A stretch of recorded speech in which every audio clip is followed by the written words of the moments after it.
Gold trusted gold buyers మీరు తాకట్టు పెట్టిన బంగారాన్ని విడిపించి ఈ రోజు ఉన్న మార్కెట్ ధరకు కొనబడను.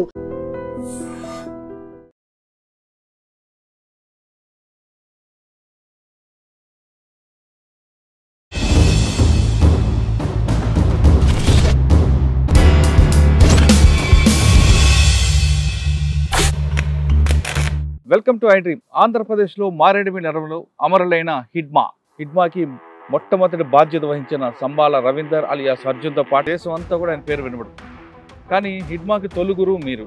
హిడ్మా మీకు ఎలా పరిచయం అయ్యారు? మీకు ఎవరు బాధ్యత చేయమని చెప్పారు? హిడ్మాతో మీకున్న అనుభవం ఎలా జరిగింది? అప్పుడు విలాస్ అనే పేరు. ఎర్రగా పక్కగా ఉండేది. ఎక్సర్సైజ్ చేస్తాడు, రన్నింగ్ చేస్తాడు. పడిపోయింది అంటే ఆరోగ్యరీత్యంగా మంచిగా ఉండాలి, ధైర్యవంతులు ఉండాలి. ధైర్యం ఓకే అప్పటికే.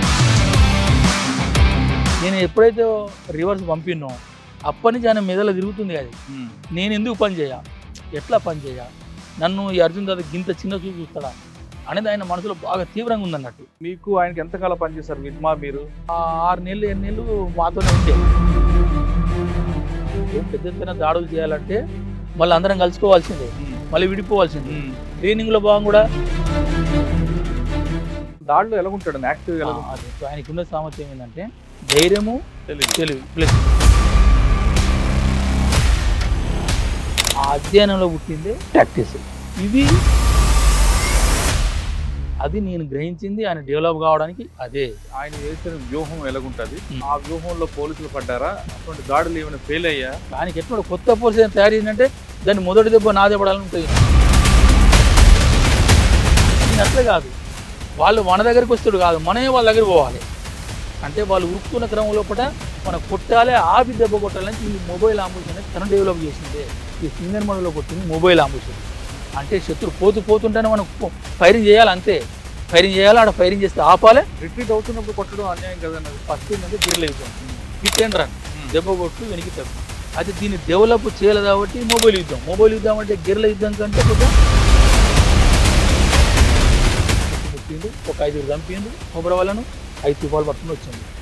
ఇట్లా ఏంటంటే ఆయన టాక్టిక్స్ ఏంటంటే శత్రువు వచ్చిందంటే ఆయన్ని కొట్టి ప్రజలను రక్షించాలనేది ఒక మెయిన్. ఇది హిడ్మాకి మీకున్న దీని బంధంలో నేను అనుకోను. హిడ్మాతో 93 నుంచి ఎంతకాలం పనిచేశారు పార్టీలో? 2014. 2014 ఎందుకు వచ్చారు? నాకు అప్పుడు ఆరోగ్యం సహకరించలేదు.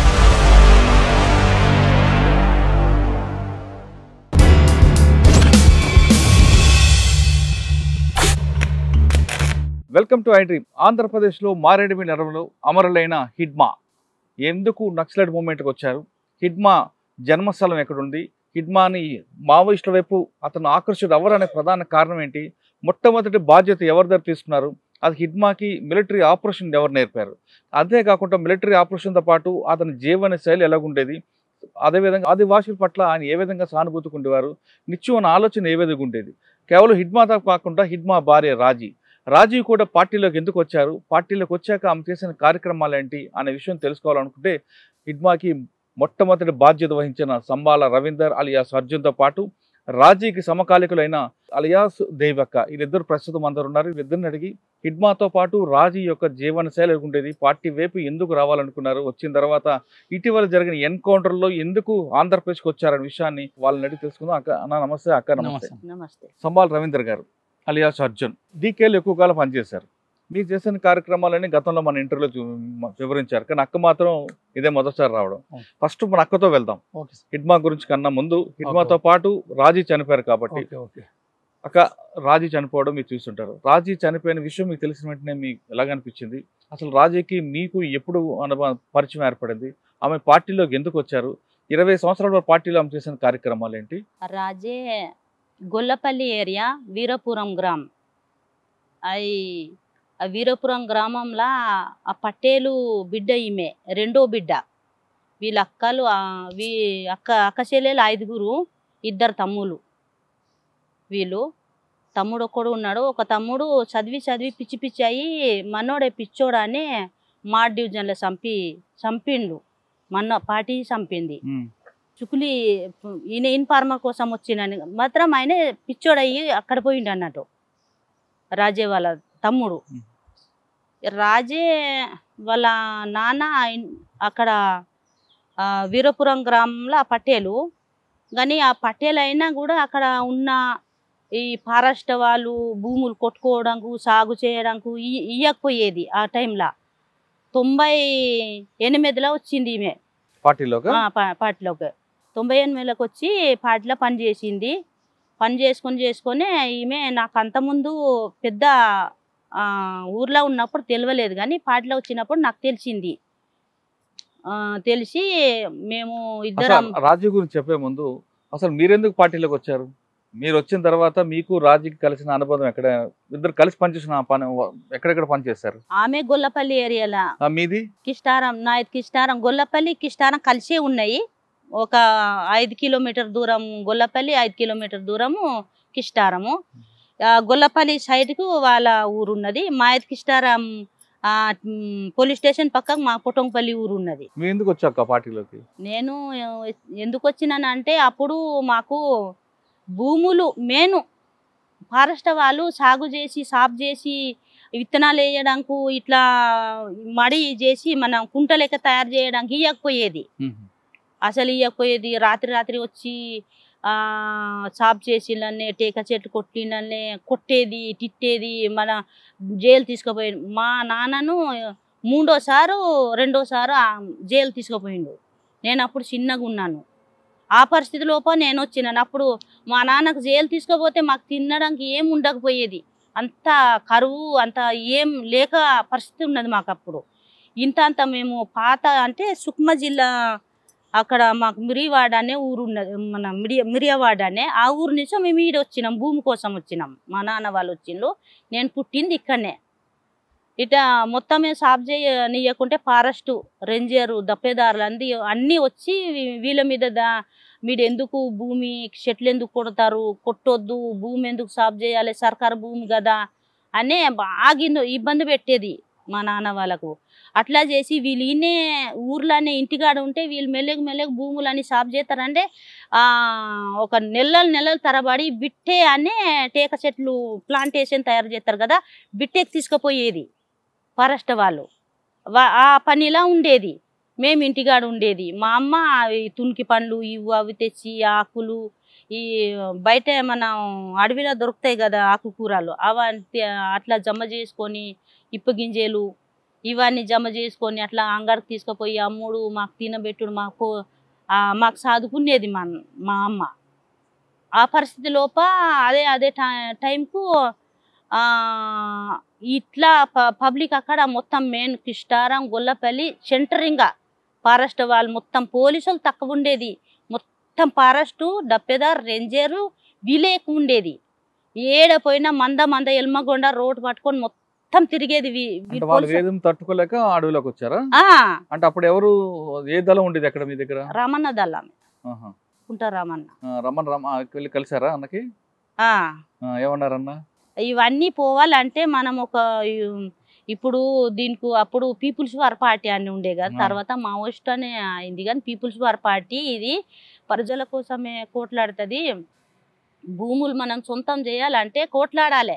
ఈ రేంజరు పోలీస్ స్టేషన్లు అన్నీ పోతేనే మన ఈ భూములు దొరుకుతాయని మొత్తం మన దున్నేవానికి భూమి, మన పుట్టినము ఈ భూమిలానే, పెరిగినాము ఈ భూమిలానే. మన భూమి మనకు దొరకకుంటే ఎవరికి దొరకాలి, ఎవరికి చెందాలి ఈ భూము? ఇదే భూమిలో పుట్టినాము, ఇదే భూమిలో పెరిగినాము. మీ భూమి కాదు ప్రభుత్వం భూమి అంటే ఎట్లా వాళ్ళది అవుతుంది? మనము ఈడ జంతువులతో కోట్లాడుతున్నాము, అన్ని వాటికి నీళ్ళేక అవన్నీ లేక ఇంత కోట్లాడి మనం ఈడ ఉన్నప్పుడు మీ భూమి కాదనే అంటే ఎట్లా వాళ్ళ భూమి అవుతుంది, ప్రభుత్వం భూమి ఎట్లా అవుతుంది అని మెయిన్ టార్గెట్ పెట్టిండు. మన భూమే మనం సొంతం చేసుకోవాలంటే అందరు పార్టీలా ఏకమయ్యి పార్టీలో పెద్ద సంఖ్యలో రిక్రూట్ అయ్యి ఇప్పుడు కోట్లాడితేనే మనకు దొరుకుతాయి భూములు. ఇప్పుడు పోలీసుల మీద కోట్లాడాలి, పోలీసుల మీద సంపాలని అప్పుడు అంత పెద్దగా చెప్పలేదు మాకు. కానీ ఫస్ట్ ఫారెస్ట్ రేంజర్ వాళ్ళతోటి కోట్లాడాలి. ఎంతకాలం తిరిగావు? రామన్నతోట మాకప్పుడు సంఘాలు పెట్టింది 90లోనే. సంఘాలు పెట్టు మహిళా సంఘాలు మాకు 90లో పెట్టిండ్రు. అప్పుడే 90లోనే పెట్టంగానే మాకు కొద్ది రోజుల టైంకేనే జనజాగరానే అప్పుడు లేపింది ఇంకా ఆడాడ మొత్తము పోలీసు వాళ్ళు వచ్చి కొట్టుడు తీసుకుపోడు సంఘాలకన్నీ నిర్మాణాలకన్నీ తీసుకుపోడు స్టార్ట్ అయింది అప్పుడే. ఇంకా 90ల జంజాగర్ వచ్చింది, మేము 90లోనే సంఘాలని నిర్మాణాలు అయినాయి. ఇంకా అదే టైంకి మేము కూడా అంత పెద్దగా, అప్పుడు నేను చిన్నగా ఉండే అప్పుడు చిన్నతనంలోనే. ఇంకా వీళ్ళు మా బాబాయ్ వాళ్ళందరూ ఇప్పుడు ఉన్నాడు వెంకటేశు, వాళ్ళందరు పాటలా వచ్చిండ్రు. వాళ్ళకు చూసి మేము కూడా అసలు పోవాలి ఇవన్నీ ఫారెస్ట్ ఇప్పుడు అడవి అంతా నడికి బీట్లు ఇట్లా ఇవి చెట్లని కట్ చేసి అవి మొద్దులు ఇంత మొద్దులు చేసి లారీలు కుంటకు తీసుకుపోయేది బీట్ మొద్దులు. అడవి అంతా మొత్తం అసలు ఈ అడవి నడికేది ఫారెస్ట్ వాళ్ళే. మళ్ళా అక్కడ ఉన్న ఆదివాసులు పొలం చేద్దాము, ఒక భూమి సాగు చేద్దామంటే చేయనీయకపోయేది. అలా ఎంతకాలం పనిచేస్తారు పార్టీలో? పార్టీలో నేను 90 నుంచి 91 వరకు 93 దాకా 2 ఏళ్ళు సంఘాలలో పనిచేసి 93లో నేను పార్టీకి డైరెక్ట్ రిక్రూట్ అయినా. 93 నుంచి ఎంతకాలం పనిచేశారు పార్టీలో? 2014 దాకా. 2014 ఎందుకు వచ్చారు? నాకప్పుడు ఆరోగ్యం సహకరించలే, మంచిగా లేను, నేను సీరియస్ పేషెంట్ అయినా, ఉండలేకపోయినా నేను పార్టీలో. అట్లనే నేను పేషెంట్ అయిన క్రమంలోనే పార్టీలో కూడా కొన్ని విభేదాలు, అంటే వ్యక్తిగత పార్టీ సిద్ధాంత పరం కాదు, కొన్ని అట్లా విభేదాలు వచ్చినాయి. ఏమొచ్చాయి ఎవరెవరికి? కమిటీలా అట్లా కమిటీ పరంగా. పార్టీలో నుంచి మీరు దాదాపు 20 సంవత్సరాలు పనిచేస్తారు కదా, 20 సంవత్సరాల్లో అన్న ఎక్కడ పరిచయం మీకు? అన్న కూడా అప్పుడు మిలిటరీ దళం అని ఉండే, నేను అప్పటికే వచ్చిన పార్టీలో ఉన్నాను. ఒక బాసగూడెంలోనే చూసిన, బాసగూడ దళంలో చూసి పెళ్లి చేసుకుంటా కమిటీకి చెప్పారా? లేదు, చాలా రోజులు కలిసి పని చేసినాం. కలిసి ఒక నేను ఆయనకు చూసుడు అంటే 90లో రిక్రూట్ అయితే 94, 95, 96లో మేము పెళ్ళి అయింది. 3 ఏళ్ళు కలిసి మేము ఒక దళంలోనే పని చేసిన తర్వాత పెళ్ళి అయింది. 20 సంవత్సరాల దళంలో మీరు చేసిన మంచి కార్యక్రమాలు ఏంటి ఉన్నాయి ప్రజల కోసం? నేను మెయిన్ దక్షిణ బస్తారు, పశ్చిమ బస్తారు చెప్పాలంటే, ఏ ఊర్లో ఇంత చెరువు ప్రభుత్వంది ఏం ఇక్కడ భూములు సాగు చేసిళ్ళు, భూములంతా వాళ్ళ అవసరం ఉన్నంత భూము సాగు చేసిళ్ళు, ఆ విత్తనాలు కూడా వాళ్ళకి సరిపోయేది అన్న భూము సాగు చేసిళ్ళు. ఒక్కటేమో మన ఈ పార్టీ ఉండి ప్రతి ఊర్లో చెరువులు పోసిళ్ళు. ఒక్కరు కాదు, బాసగూడెంలో సిలింగేరా అనే పెద్ద డేము పోసిళ్ళు మన పార్టీయే. ఏ ప్రభుత్వం చేయని పని చేసింది పార్టీ. అంటే జంతన సర్కార్ కూడా మీరు ఉన్నాం. జంతన సర్కార్ అని మేము కూదు నడిపించినాము, స్కూల్ నడిపించినాం, హాస్టల్ నడిపించినాం పిల్లలకు. నేను వచ్చే టైం నేషనల్ పార్క్లో ఒక 100 మందితో హాస్టల్ పెట్టినాం పిల్లలకు. హాస్టల్ అంటే పొద్దున్న మధ్యాహ్నం రాత్రి 3 పూట్ల భోజనం? మొత్తం పర్మనెంటే, పొద్దున మొత్తం 3 పూటలు భోజనం హాస్టల్లోనే. ఎంతమంది ఉండేవారు పిల్లలు? 100 మంది ఆడపిల్లలు, మగ పిల్లలు. ఏం చేశారమ్మ పార్టీలో? అంటే అక్కడ ఉన్న ఆదివాసుల కోసం ఏం చేశారు? నేను ఇప్పుడు అన్నాను కదా, చెరువులు, డెమ్ములు, భూములు సాగు చేసిండ్రు. అట్లనే ఇవి మెయిన్ భూమి మా చేతుల్లో దొరికిందనే నేనైతే భావిస్తాను. ఎందుకు ఇప్పుడు ఉన్న ఏ ప్రభుత్వం, ఏ బ్రిటిష్ సర్కారు ఉన్నా కూడా దక్షిణ పశ్చిమ ఎక్కడ ప్రభుత్వం చేసిన డెమ్ములు లేవు, చెరువులు లేవు, పార్టీ చేసినవి ఉన్నాయి. ఇప్పుడు అంత పెద్ద ప్లానింగ్ చేసిన పార్టీ అది సాధించుకున్నామని నేను భావిస్తాను. 20 సంవత్సరాల్లో మీరు దాడులు ప్రతిదాడులు చేస్తుంటారు. ఒక ప్రతిదాడి చెప్పండి, మీరు ఏ ఎన్కౌంటర్ తప్పించుకున్నారని? ఎన్కౌంటర్ అని చాలా ఎన్కౌంటర్లు తప్పించుకున్నాము. సరే, ఈ క్రమంలో రాజీ ఎప్పుడు పరిచయారు మీకు? రాజీకి మీకున్న అనుబంధం ఎలా ఉంది? రాజే ఇవన్నీ చేసే టైంకు నేను అప్పుడు నేను ప్లాటూన్లో ఉన్నాను. ప్లాటూన్లో ఉండి నేను కుంటల మా ఏరియా కుంట కాబట్టి నేను ఇంటికి చూడడానికి పోయినాను అన్నట్టు. నాకు పంపించారు. పంపిస్తే రాజు అప్పుడు దళంలో వచ్చి దళంలో ఉన్నది ఉంటే, అప్పుడు మధ్యప్రదేశ్ నుంచి ఛత్తీస్గఢ్ అల్లగైంది కదా, ఆ క్రమంలో నేను మన రాజే కలిస్తే ఇద్దరం మేము ఆ ప్రోగ్రాంకు మొత్తం పబ్లిక్ ప్రజలకు ఆ రేలీలో పంపించుడు, ఆ పోస్టర్ రాసుడు, అన్ని రాసుడు. ఈ సమయంలో మేము ఇంకా నెల 15 రోజులు రాజే నేను ఇద్దరం ఒక దగ్గర ఉన్నాము. ఫ్రెండ్స్ అయిపోయినాము, ఎట్లా రిక్రూట్ అయినావు, ఏంది నానేమన్నాడు, నీకు నాన్న పంపిండా, నీవు రిక్రూట్ అయినప్పుడు నాన్న నీకేమన్నాడు అని ఇద్దరం ఒకళ్ళొక్కరు. ఇంకా నాకు కూడా నాన్న నేను నా అమ్మ నాన్న నాకు పార్టీలో పో అని నాకు ప్రోత్సహించలేదు, ఇయ్యలేదు, వ్యతిరేకించిండు. అసలు పోవద్దని అప్పుడు పెద్దలు అసలు పార్టీ మంచిది కాదు, అసలు పోవద్దని మొత్తం ప్రసారం చేసేది కదా. అప్పుడు కల్ము దేవాలు అనే పండోడు కల్ము దేవాలు కాయకోసలు అక్కడ కుంటాల వాళ్ళందరూ పార్టీ మస్తు వ్యతిరేక చేసేది. కాయకోసలు వీళ్ళందరూ అసలు ఎవరి పార్టీలో పోవద్దు, ఇట్లా భూముల సమస్య ఫారెస్ట్ సమస్య ఉన్నా కూడా పోవద్దనే వీళ్ళు ఒత్తిడి చేసేది. అంటే రాజీవ్ నాన్న అమ్మ నాన్న చెప్పారు పార్టీలకు వెళ్ళమని అనలే. నేను అన్ని చెప్పినాక నాకు కూడా అదే పరిస్థితి ఉన్నది. మా నాన్నకి ఇన్నిసార్లు అసలు ఈ పోలీసు వాళ్ళు తీసుకుపోయి జైల్లో పెట్టిండు, జైలు నుంచి వచ్చిండు. ఇంత మనము చేసేది ఏదైనా అధికార శ్వాసాన్ని మన సొంత మాట్లాడడానికి ఉండడానికి బతకడానికి ఏం చేసలేదు కాబట్టి. కానీ మా నాన్న నాకు పార్టీలో పోనీయలేదు, మంచి పార్టీ కాదనే అంత ఇక్కడ ఉన్న పెద్దలు అంత భూసములు అంతా ఇట్లా చేసింది కాబట్టి అందుకు మా నాన్న కూడా నాకు పోనీయలేదు, వద్దని చెప్పిండు. నా కోసం గుంజుకోవడం కూడా ఎంబడపడ్డారు, నేను దొరకలేకపోయినాననే చెప్తే ఆమె కూడా తోడు చెప్పింది. అసలు నీకు అట్లా చేసిందా, ఇప్పుడైనా నీకు మీ నాన్న మాట్లాడతారు కదా, ఇప్పుడు నేను 98లో వచ్చినాను, ఇప్పుడు కూడా నాకు నాన్న ఎందుకు పోయినా పని చేయ సాత కాకుండా పోయినావనే తిడతాను నాకు ఇంటికి పోతే. కానీ ఆ తర్వాత నాన్న కూడా మంచిగా సహయోగం ఇచ్చింది. అప్పుడు ఫస్ట్ అట్లా ఉండే. ఎందుకంటే ఊర్లో ఉన్న పెత్తందారు వీళ్ళందరూ మీ పిల్లలకు పంపిస్తే ఏం భవిష్యత్ అవుతుందని ప్రచారం చేస్తారు కదా, దుష్ప్రచారము. అవి వాటి కోసం భయపడి నాన్న రాజే కూడా మాట్లాడకపోయేదట. పోయినా కూడా ఎలాగుండేది అక్క? రాజీ ప్రజల కోసం ఎక్కువ ఆలోచించేదా లేదా ఇంటి కోసం ఎక్కువ? ఎందుకంటే అమ్మా నాన్నకి ఇష్టం లేక లోపలికి వచ్చింది ఆవిడ. ఆమె ప్రవర్తన ఎలాగుండేది? ప్రజల కోసం ఎక్కువ ఆలోచించేదా? ప్రజల కోసం ఎక్కువ ఆలోచించేది. దాడులు ఎక్కువ ఉండేదా? ప్రజలకి చైతన్య పరచంలో ఎక్కువ ఉండేదా? ఫస్ట్ ఆమె స్టార్టింగ్ లో ప్రజల మీదనే ఉండే. సంఘాలు పెట్టులు, మహిళా సంఘాలు, అన్ని దీనిలోనే పని చేసింది. గొల్లపల్లి కిష్టారం నుంచో కుంట ఏసీలో మారింది. కుంట ఏసీ నుంచో తర్వాత ఆమె కంపెనీల బెటాలియన్ పోయింది అంతే. మీకు ఆవిడతో బాగా పరిచయం ఉంది కదా. రాజీకి హిడ్మా ఎప్పుడు పరిచయం అయ్యారు? 2002లో అయింది. 3 మధ్యలో అయింది పెళ్లి. వీళ్ళు అప్పుడు హిడ్మా టీడీలో పనిచేసేటప్పుడు వీళ్ళిద్దరు ఏదో టీడీ టెక్నికల్ డిపార్ట్మెంట్లో ప్రొటెక్షన్ కోసం పోయిండు. వాళ్ళిద్దరు ఆడ కలుసుకున్నారు, మాట్లాడుకున్నారు. మీకు అప్పుడు పరిచయం హిడ్మా? పరిచయం. ఆయన ప్రవర్తన ఎలాగుండేది?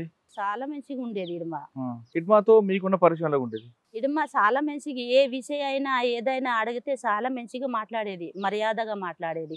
ఎందుకంటే ఆయనకంతా మేము సీనియర్లు కదా, ఆయన తర్వాత వచ్చి అభివృద్ధి చెందిన కానీ మేము సీనియర్ కదా, ఏదైనా మాకు నవ్వే లెక్క మాట్లాడేది.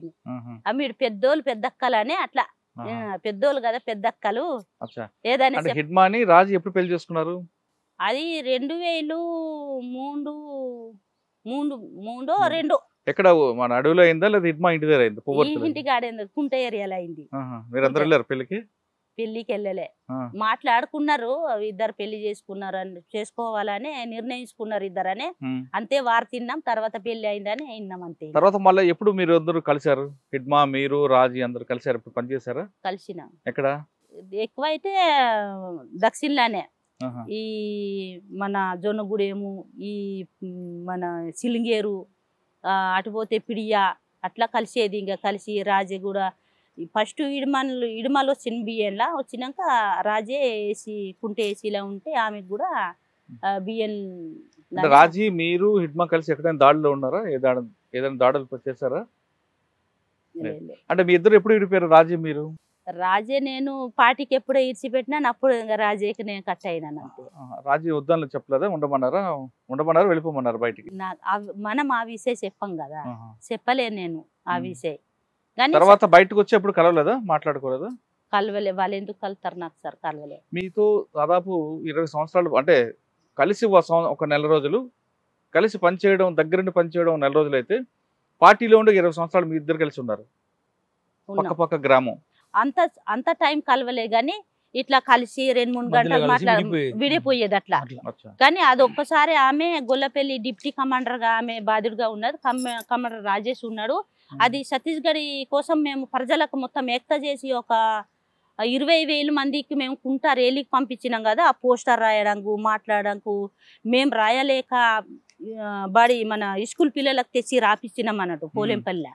ఇంకా దానిలో మొత్తం ఇప్పుడు కుంట గొల్లపల్లిలో సున్నం నాగేశ్ అని ఉన్నాడు, ఒక ఎడ్ల బండితోటి పోస్టర్ తెప్పించిండు, ఆ వైట్ పేపరు.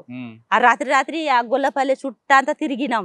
గొల్లపల్లి ఒక స్టేషన్కి ఇడిచి పెట్టినాము, అంత చుట్టూ తిరిగి అంత ఊరోళ్ళకి అంతా మాట్లాడి వెళ్ళిపోయినాం. పోలీసు వాళ్ళు ఏవో లైట్ మా మీద వేసిళ్ళు, వేసినా కూడా మేము భయపడలే. రాజు ఉన్నాడు, రాజేష్ ఉన్నాడు, నేనున్నా, పోలీసులు ఉన్నారు, ఉన్నారు సిఆర్పిఎఫ్లు ఉన్నారు. గొల్లపల్లికి ఎందుకు రాలేదు వాళ్ళు?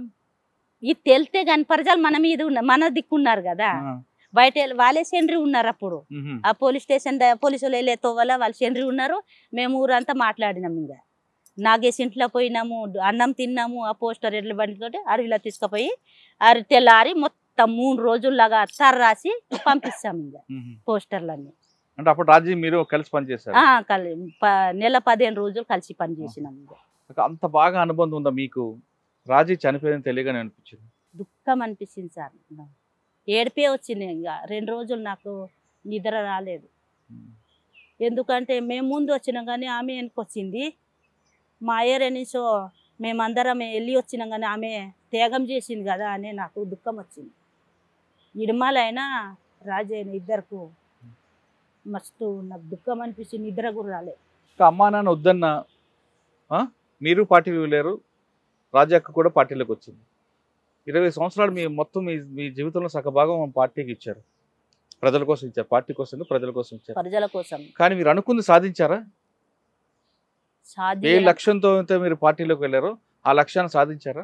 గెరిలా యుద్ధం, మొబైల్ యుద్ధం నడుతుంది కదా, అప్పుడు విముక్తి ఏరియాలు వస్తాయనే ఏదైనా మేము లక్ష్యం పెట్టిపోయినామో అది ఇప్పుడు ప్రభుత్వం ఉన్న డిపార్ట్మెంట్ చేయనీయలేదు కదా, చేయనీయలే, అది నిలబడనీయలే.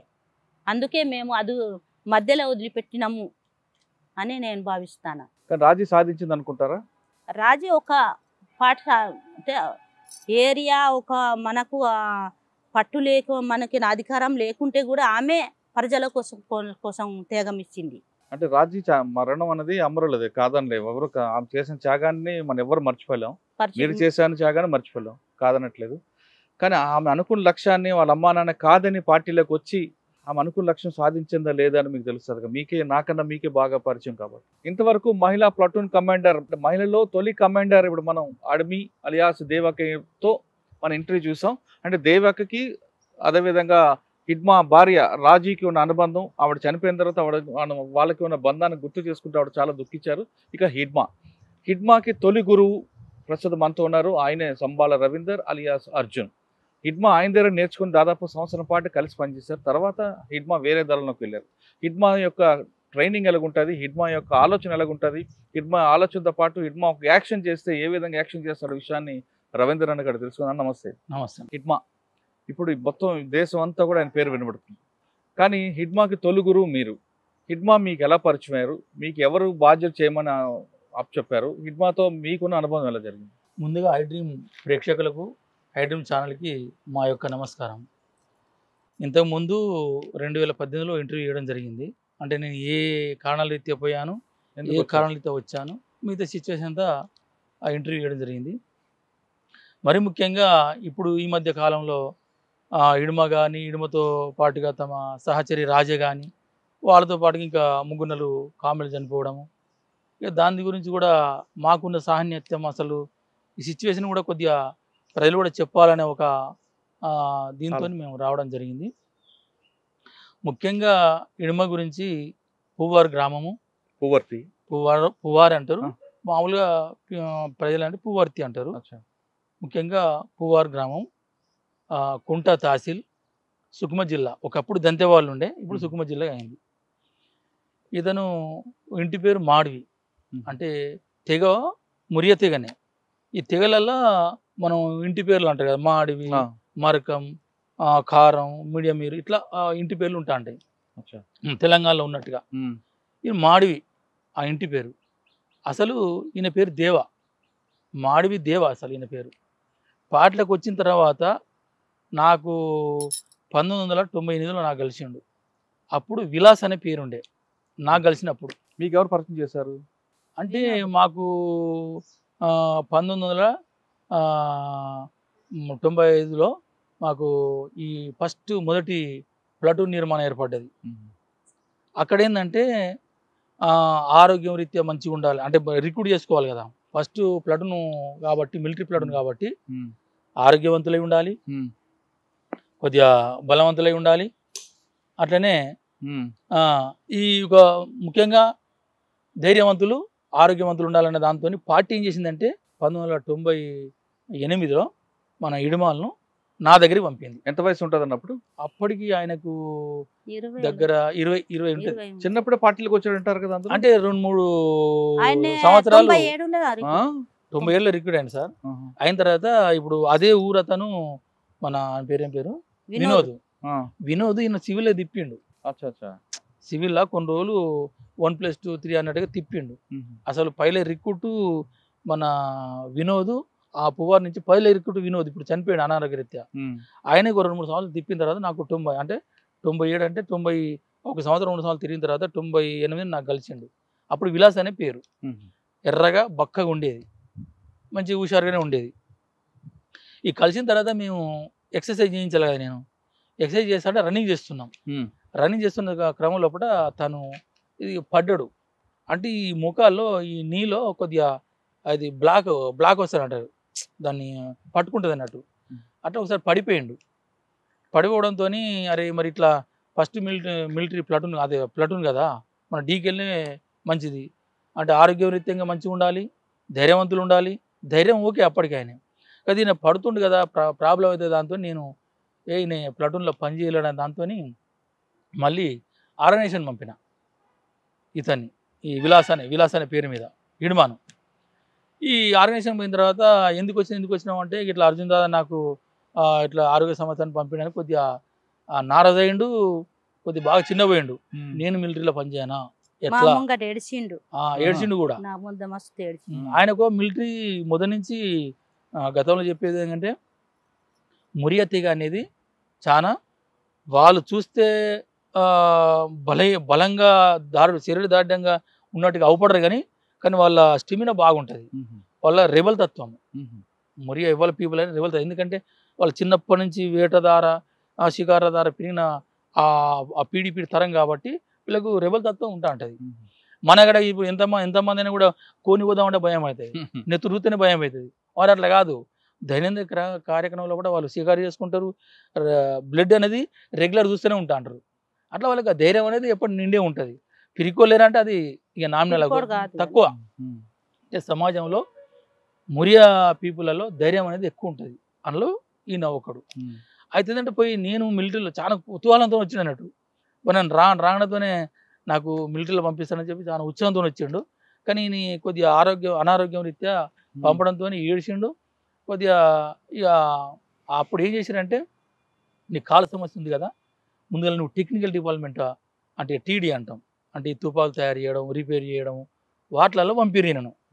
పంపిన తర్వాత అక్కడ నేర్చుకున్న విద్య ఇది. ఇప్పుడు ఈయన తోపులు తయారు చేయడం కానీ, బైనక్యులర్స్ తయారు చేయడం కానీ, బైనక్యులర్ పెట్టడం కానీ 1 సంవత్సరం 2 సంవత్సరాలు మొత్తం టీడీలో వర్క్లో మన ఆదిలాబాదు బొబ్బర్సెల్క దేవరెడ్డి దగ్గర నేర్చుకున్నాడు ఈయన. ఆయన ఇప్పుడు అరెస్ట్ అయ్యాడు, ఎక్కడ ఉండు కరపదాద అంటారు, అక్కడ పాటల పేరు కరపదాద. ఆయన అరెస్ట్ అయ్యాడు బహుశా. బయట ఏం పేరు? దేవేందర్ రెడ్డి, బొబ్బర్సెల్క ఆదిలాబాద్. ఆయన దగ్గర నేర్చుకున్నాడు ఈ టీడీ వర్క్ అంతా, టెక్నికల్ వర్క్ అంతా అక్కడ నేర్చుకున్నాడు ఈయన. సంవత్సరం 2 సంవత్సరాలు యాక్టివ్గా నేర్చుకున్నాడు అన్నట్టుగా. 3 సంవత్సరాలు నేర్చుకున్నాడు అక్కడ నేర్చుకున్న తర్వాత ఇక పార్టీ చెప్పిన ప్రకారము ఆయన బాసగూడ దళం ఉన్నాడు, తర్వాత కుంటాయిలు కమాండర్ ఉన్నాడు. అప్పుడు ఇక దాళ్ళు కొద్దిగా చిన్న చిన్న పెరుగుతూనే ఉన్నాయి. ఇక అప్పుడు చిన్న చిన్న ఘటనల్లో ధైర్యంగా ఉండడం అట్లా ఇక ఆయన నేను ఎప్పుడైతే రివర్స్ పంపినో అప్పటి నుంచి ఆయన మెదలో తిరుగుతుంది అది, నేను ఎందుకు పని చేయ, ఎట్లా పని చేయ, నన్ను ఈ అర్జున్ దాదా గింత చిన్న చూపు చూస్తాడా అనేది ఆయన మనసులో బాగా తీవ్రంగా ఉందన్నట్టు. మీ ఆయన నాకు పంపించి నన్నే ఏడ్చిని పట్టుకొని పంపిస్తానన్నే ఏడ్చిండు. కాలు ఇంత వాపు ఉన్నది, అది తలిగింది కదా దెబ్బ, ఆయన ఆరోగ్యం పెద్దగా ఏం లేదు కానీ కాలు ఒక్కటే సమస్య అనారోగ్యంగా తలిగింది, ఏం దెబ్బ లేదు కానీ ఇక్కడ తగిలింది. కొద్దిగా సమ్ ప్రాబ్లం ఉంది. దాంతో ఆయనకు ఎంత కుతూహలంగా మిలిటరీకి వచ్చిండో మన ఎగ్జామ్ మన రివర్స్ పంపడంతో ఆయన చాలా కసి పెరిగింది ఇంకా. కసి బాగా పెరిగిపోయింది. ఉమ్. ఇక అప్పటి నుంచి ఎల్ఓఎస్ కమాండర్లు ఉండగానే చిన్న చిన్న అవి మనం అవి కొట్టడం కూడా ముందు చెప్పుకున్నాడు. ఈ తర్వాత ఈ యాక్టివ్నెస్ ఉన్న తర్వాత అప్పుడు నేను మొదటి ప్లాటూన్ కమాండర్ ఉంటిని. 2000లో 2 ప్లాటూన్ విడి చేశాను. ఉహు. అంటే గడిచిలో ఒక ప్లాటూను, ఆ. రెండోది బీజపూర్ జిల్లాలో. ఆహా. అక్కడ నేను 2వ ప్లాటూన్ కమాండర్ అయితే ఉన్నా. అది 2వ ప్లాటూన్ కమాండర్ ఉన్నప్పుడు ఆయన ఈ మిలిటరీ సంబంధించిన అన్ని ఈ థింకింగ్ ఈ నేచర్ పెరగడంతో ఆయనకు యథావిధిగా 3వ ప్లాటూను తయారు చేసిండు. ఆ 3వ ప్లాటూన్కి వచ్చేసిండు డైరెక్ట్గా డైరెక్ట్. అంటే ఇప్పుడు మిలిటరీ యాక్షన్స్ కొన్ని చేసిండు కదా, చిన్న చిన్న పెద్ద పెద్ద ప్రమోషన్ వచ్చింది ఉన్నది కదా. ఈ పిల్లగాడు ఏదో కాళ్ళు సమస్యతో పంపిన కానీ ఇది కరెక్ట్ కాదని చెప్పి ఆయనను 3వ ప్లాటూన్గా వచ్చేసిండు. 3వ ప్లాటూన్లో సభ్యుడిగానే వచ్చిండు అనుకుంటా, బహుశా సెక్షన్ కమాండర్ తెలియదు, అప్పుడు నాకు గుర్తులేదు. ఇక 3వ ప్లాటూన్కి వచ్చేసిండు. ఈ 3వ ప్లాటూన్గా వచ్చేసిండు. అక్కడికి వచ్చిన తర్వాత నేను అప్పుడు ఏంటంటే నేను 2వ ప్లాటూన్ వదిలిపెట్టి 2004లో కంపెనీ 1కి పోయినా. నేను కంపెనీ 1కి వెళ్ళిపోయినా. నేను ఎక్కడది? మాడలో. మాడలో. ఆహా. అంటే మొత్తం డీకే వ్యాప్తంగా మొత్తము కంపెనీ 1 అచ్చా. దాని కమాండర్కి వెళ్ళిన. ఫస్ట్ మన పార్టీలనే మొదటి కంపెనీ కమాండర్ నేనే. అది 2004లో. అప్పుడు ఇంకేం చేసారు, ఒక్కొక్క డివిజన్కు ఒక్కొక్క కంపెనీ ఉండాలనేది అప్పుడు మన పార్టీ తీసుకున్న నిర్ణయం. అంటే మాడు స్థావరంగా ఒక కంపెనీ ఉండాలి, అంటే ప్రొటెక్షన్ రీత్యా కానీ శత్రుదాళ్ళ రీత్యా కానీ ఎదుర్కోవాలంటే ఒక కంపెనీ ఉండాలని చెప్పి అక్కడ కంపెనీ తయారు చేసిండు. ఇక 2వ కంపెనీ అనేది ఇక్కడ సౌత్ బస్తాల్లో తయారు చేసిండు. అక్కడ 2వ కంపెనీగా ఈ పడకల స్వామి కమాండర్ ఉండే, ఈ ఇడుమలు సెక్షన్ కమాండర్ ఉండే. మీరు ఎక్కడ సెక్షన్ ట్రైనింగ్ ఇచ్చారు ఆయనకి? మీకు ఆయనకి ఎంతకాలం పనిచేస్తారు విద్మా మీరు? మేము ఒక 6 నెలలు 7 నెలలు మాతోనే ఉండే ఇక్కడ మా ఫస్ట్ ప్లాట్ ఉండ. తర్వాత ఇక మేము దాడులు అయితే కలుసుకుంటాం కదా. ఇప్పుడు పెద్ద ఎత్తున దాడులు చేయాలంటే మళ్ళీ అందరం కలుసుకోవాల్సిందే, మళ్ళీ విడిపోవాల్సిందే. ట్రైనింగ్లో భాగం కూడా 50-60 మంది ట్రైనింగ్ చేయాలి. ట్రైనింగ్లో భాగాలు అంటే ఒకే యూనిట్లో మేము పనిచేయకుండా కలిసేది మీటింగ్ల రీత్యా, మన ట్రైనింగ్ల రీత్యా, దాడుల రీత్యా కలిసేది విడిపోయేది. ఆ రకంగా ఏంటంటే తను మంచి ఒక మిలిటరీ మ్యాన్గా, నేను మొదటి కమాండర్ అయినా కూడా నా నుంచి మిలిటరీ ట్రైనింగ్ కూడా నేను ఇచ్చేది కదా. మధ్య మధ్యలో ఎప్పుడు కలుసుకున్నారు? మధ్య మధ్యలో అంటే వచ్చిన తర్వాత ఇప్పుడు ఇక్కడ మన మురికినారు రేడ్ ఒకటి జరిగింది. మురికినారు రేడ్లో భాగంగా కలుసుకున్నాం. ఒకటి అంతకుముందు బాస కూడా ఒక మిలిటరీ క్యాంప్ జరిగింది, అందులో భాగంగా కలుసుకున్నాం. ఇట్లా కొన్ని దాడుల సందర్భంగా మేము మధ్య మధ్యలో కలిసి. దాడిలో ఎలా ఉంటాడు యాక్టివ్? అదే ఇప్పుడు ఆయనకు ఉన్న సామర్థ్యం ఏంటంటే మిలిటరీలో, అంటే బూర్జో మిలిటరీలో కానీ గిరిల మిలిటరీలో కానీ ఎక్కడైనా కూడా ఈ మిలిటరీ ఎత్తుగడలు ఎట్లా వస్తాయి, ఆయన ఎందుకు ఈ స్థాయి వరకు చేరుకున్నాను అనుకున్నప్పుడు నా అబ్జర్వేషన్, నేను మిలిటరీ డైరెక్టర్ కూడా, మిలిటరీ ఇన్స్ట్రక్టర్ కూడా నేను అబ్జర్వ్ చేసింది, నాకు అవగాహనది. నేను ఒక 25 ఏళ్ళు మిలిటరీలో పనిచేసిన కాబట్టి ఫస్ట్ ఎత్తుగడ టాక్టిక్స్ అనేది ఎక్కడి నుంచి వస్తాయంటే ప్రతి వ్యక్తి ధైర్యవంతుడై ఉండాలి. ఇది ఫస్ట్ ఆఫ్ ఆల్. దానిలో భాగంగా ధైర్యవంతులతో పాటుగా తెలివి కలవాడై ఉండాలి. ధైర్యము తెలివి ప్లస్ ఈ 2 ఉంటే ఏం చేస్తాడంటే స్థానిక భౌతిక భౌగోళిక పరిస్థితులను అధ్యయనం చేస్తాడు. ఆ అధ్యయనంలో పుట్టిందే టాక్టిక్స్, ఎత్తుగడలు. ఇవి ఈ ధైర్యము, తెలివితేటలు, అక్కడ ఉన్న పరిస్థితులకు అనుగుణంగా చొరవగా ఒక ఎత్తుగడలను సృష్టించే వ్యక్తి ఇడుమాలు. అందుకోసము నీ సిఆర్పిఎఫ్ వచ్చినా, నాగా ఫోర్స్ వచ్చినా, లేకపోతే ఎస్టీఎఫ్ వచ్చినా, ఇప్పుడు కోబ్రా వచ్చినా, మళ్ళీ ఇప్పుడు డిఆర్జీ వీళ్ళంతా వచ్చిన వీళ్ళందరినీ ఎదుర్కొని తట్టుకొని ఇంత బలగాల్ని సురక్షిత నడిపిందంటే ఇవే కారణము. ధైర్యము, తెలివితేటలు, స్థానిక భౌగోళిక భౌతిక పరిస్థితులను అంచనా కట్టి ఎత్తుగడలు సృష్టించింది కాబట్టి ఈయన ఇంత డెవలప్ అయ్యిండు. ఉదాహరణకి ఏంటంటే ఒక పాము వస్తుంది, పాము మన ముందు వస్తుంది, కానీ పిరికున్నోడు ఉరుకుతే ఆలోచించలేడు. ధైర్యవంతుడు ఏంటంటే నిలబడతాడు, నిలబడితే తెలివి ఉన్నోడు ఏం చేస్తాడు, అది పొక్కల దూరిందా, చెట్టు ఎక్కుతుందా, లేకపోతే ఇంకెక్కడుందనేది ఆ భౌగోళిక పరిస్థితులను అంచనా కడతారు. కాబట్టి కట్టెతో చంపొచ్చా, రాయితో చంపొచ్చా, పొక్కలు దూరితే పొగ పెట్టవచ్చా, ఇవి ఎత్తిగడలు. ఒక పామును చంపాలంటే ధైర్యవంతుడు ఆగి తోక పట్టుకోవడమా చంపడం అనేది ఏదైతే ఎత్తిగడ వేస్తాడో ఇడుమ లోపల కూడా తెలివి ఉన్నది. అది నేను గ్రహించింది ఆయన డెవలప్ కావడానికి అదే. అలా ఆ విధంగా ఒక ఎగ్జాంపుల్ చెప్పండి. పాము కాకుండా ఒక దాడి నుంచి ఆయన వేసిన వ్యూహం ఎలాగుంటది, ఆ దాడిలో ఆ వ్యూహంలో పోలీసులు పడ్డారా, అలా అటువంటి దాడులు ఏమైనా ఫెయిల్ అయ్యా? ఒకటి చెప్పండి. ఇప్పుడు సింగన్మడుగు అని ఒకటి ఉంది. సింగన్మడుగు అప్పుడు ఇప్పుడు కోబ్రా నుంచి వచ్చిన ఫోర్స్ ఏదో ఉండే కదా, special force cobra battalion first ఈ బెటాలియన్ కొట్టాలని చెప్పి నిర్మాణం చేశారు. ఫస్ట్ ఏది ఈ కోబ్రా నిర్మాణం చేసింది సౌదీ బస్తాల్లో. ఈ బెటాలియన్ కొట్టాలని నిర్మాణం చేశాను. అయితే సింగనమడుగు దగ్గర ఒక క్యాంప్ వేసింది, టీడీ క్యాంప్. అది టెక్నికల్ డిపార్ట్మెంట్ అని మన అంటే మావోయిస్ట్ పార్టీ ఒక క్యాంప్ ఉండే. దానికి సమాచారం పోయింది. ఇటు తెలంగాణ నుంచి అటు సుక్మా నుంచి మొత్తం 3 దిక్కుల ఫోర్స్ వచ్చేసింది. క్యాంపు చుట్టుముడుతుండ్రు. ప్రజలంతా ఏమని దాడి జరుగుతుంది అనుకుంటే ప్రజలు ఏం చేస్తారంటే ఇడుమ ఎక్కడన్నాడు, బెటాలియన్ ఎక్కడ, వీళ్ళు తిరుగుతూ అంటారు. బెటాలియన్ కోసం తిరుగుతాడు, వాళ్ళు ఎక్కడున్నా దొరకబడతారు అన్నట్టు. వాళ్ళందికి పోలీసులు వచ్చి రమ్మంటారు అంతే.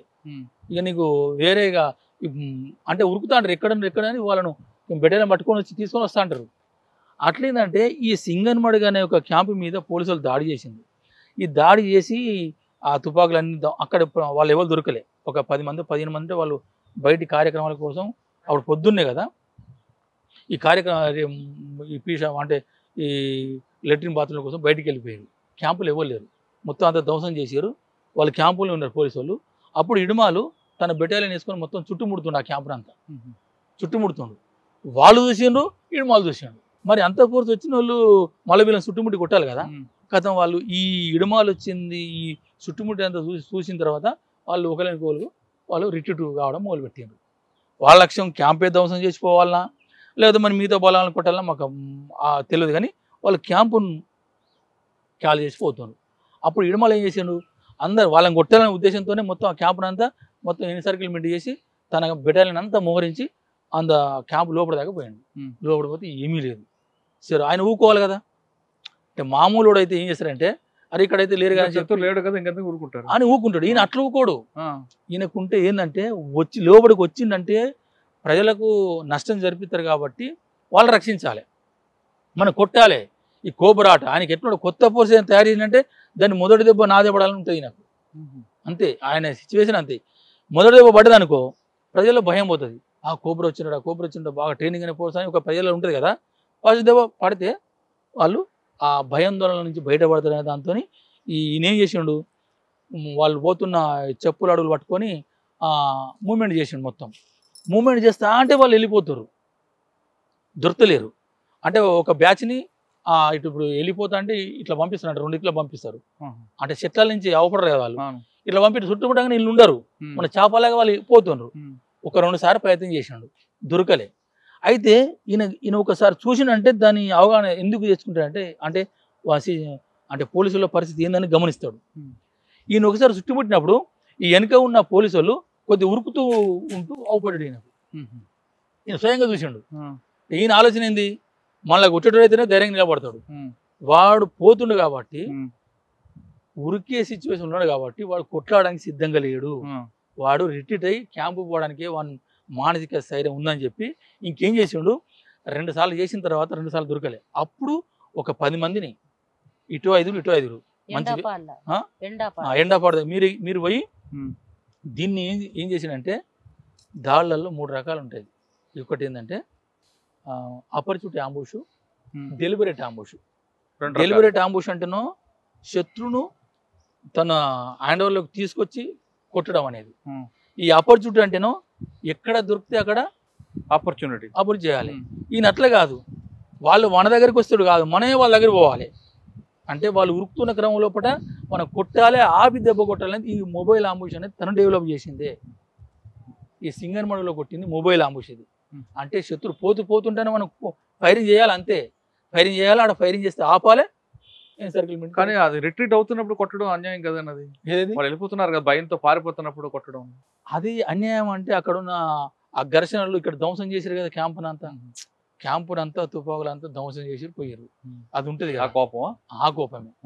ఆ కోపమైనా కూడా మన లోపలికి వచ్చి గెరిలా క్యాంపునంతా- యుద్ధం నుంచో మొబైల్ యుద్ధం మార్వాలనే ఒక పార్టీ టాక్టికల్ తీసుకున్నది కదా, దానికి పోవాలని ఆయనే. అంటే ఇప్పుడు ఫస్ట్ ఏంటంటే గిరిల యుద్ధం, హిట్ అండ్ రన్, దెబ్బ కొట్టు వెనక్కి తగ్గు. అయితే దీన్ని డెవలప్ చేయలేదు కాబట్టి మొబైల్ యుద్ధం అంటే గిరిల యుద్ధం కంటే కొద్దిగా ముందు మందంగా జరుగుతుంది. అంటే కొట్టడం ఏమంటే రిట్రీట్ కాదు, స్లోగా రిట్రీట్ అవ్వడం జరుగుతుంది.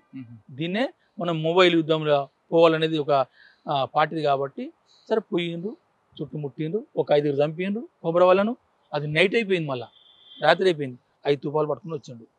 ఇట్లా ఏంటంటే ఆయన టాక్టిక్స్ ఏంటంటే శత్రువు వచ్చిందంటే ఆయన్ని కొట్టి ప్రజలను రక్షించాలనేది ఒక మెయిన్. ఇది అన్న చాలా మీరు ఆయన ప్రాక్టీస్ చూస్తుంటారు దగ్గర ఉండి.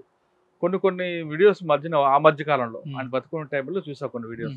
ఆయన సెట్ పట్టుకొని చుట్టుపక్కన ఉండి ఫైరింగ్ చేస్తూనే వాళ్ళందరికీ కూడా గైడెన్స్ ఇస్తుంటాడు.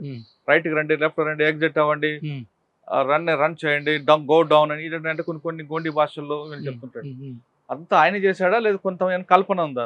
లేదు. ఇప్పుడు ఆయన పెద్ద దాళ్ళలో ఉన్నది ఖచ్చితంగా వాళ్ళతో ఉంటేనే చేయగలుగుతాడు.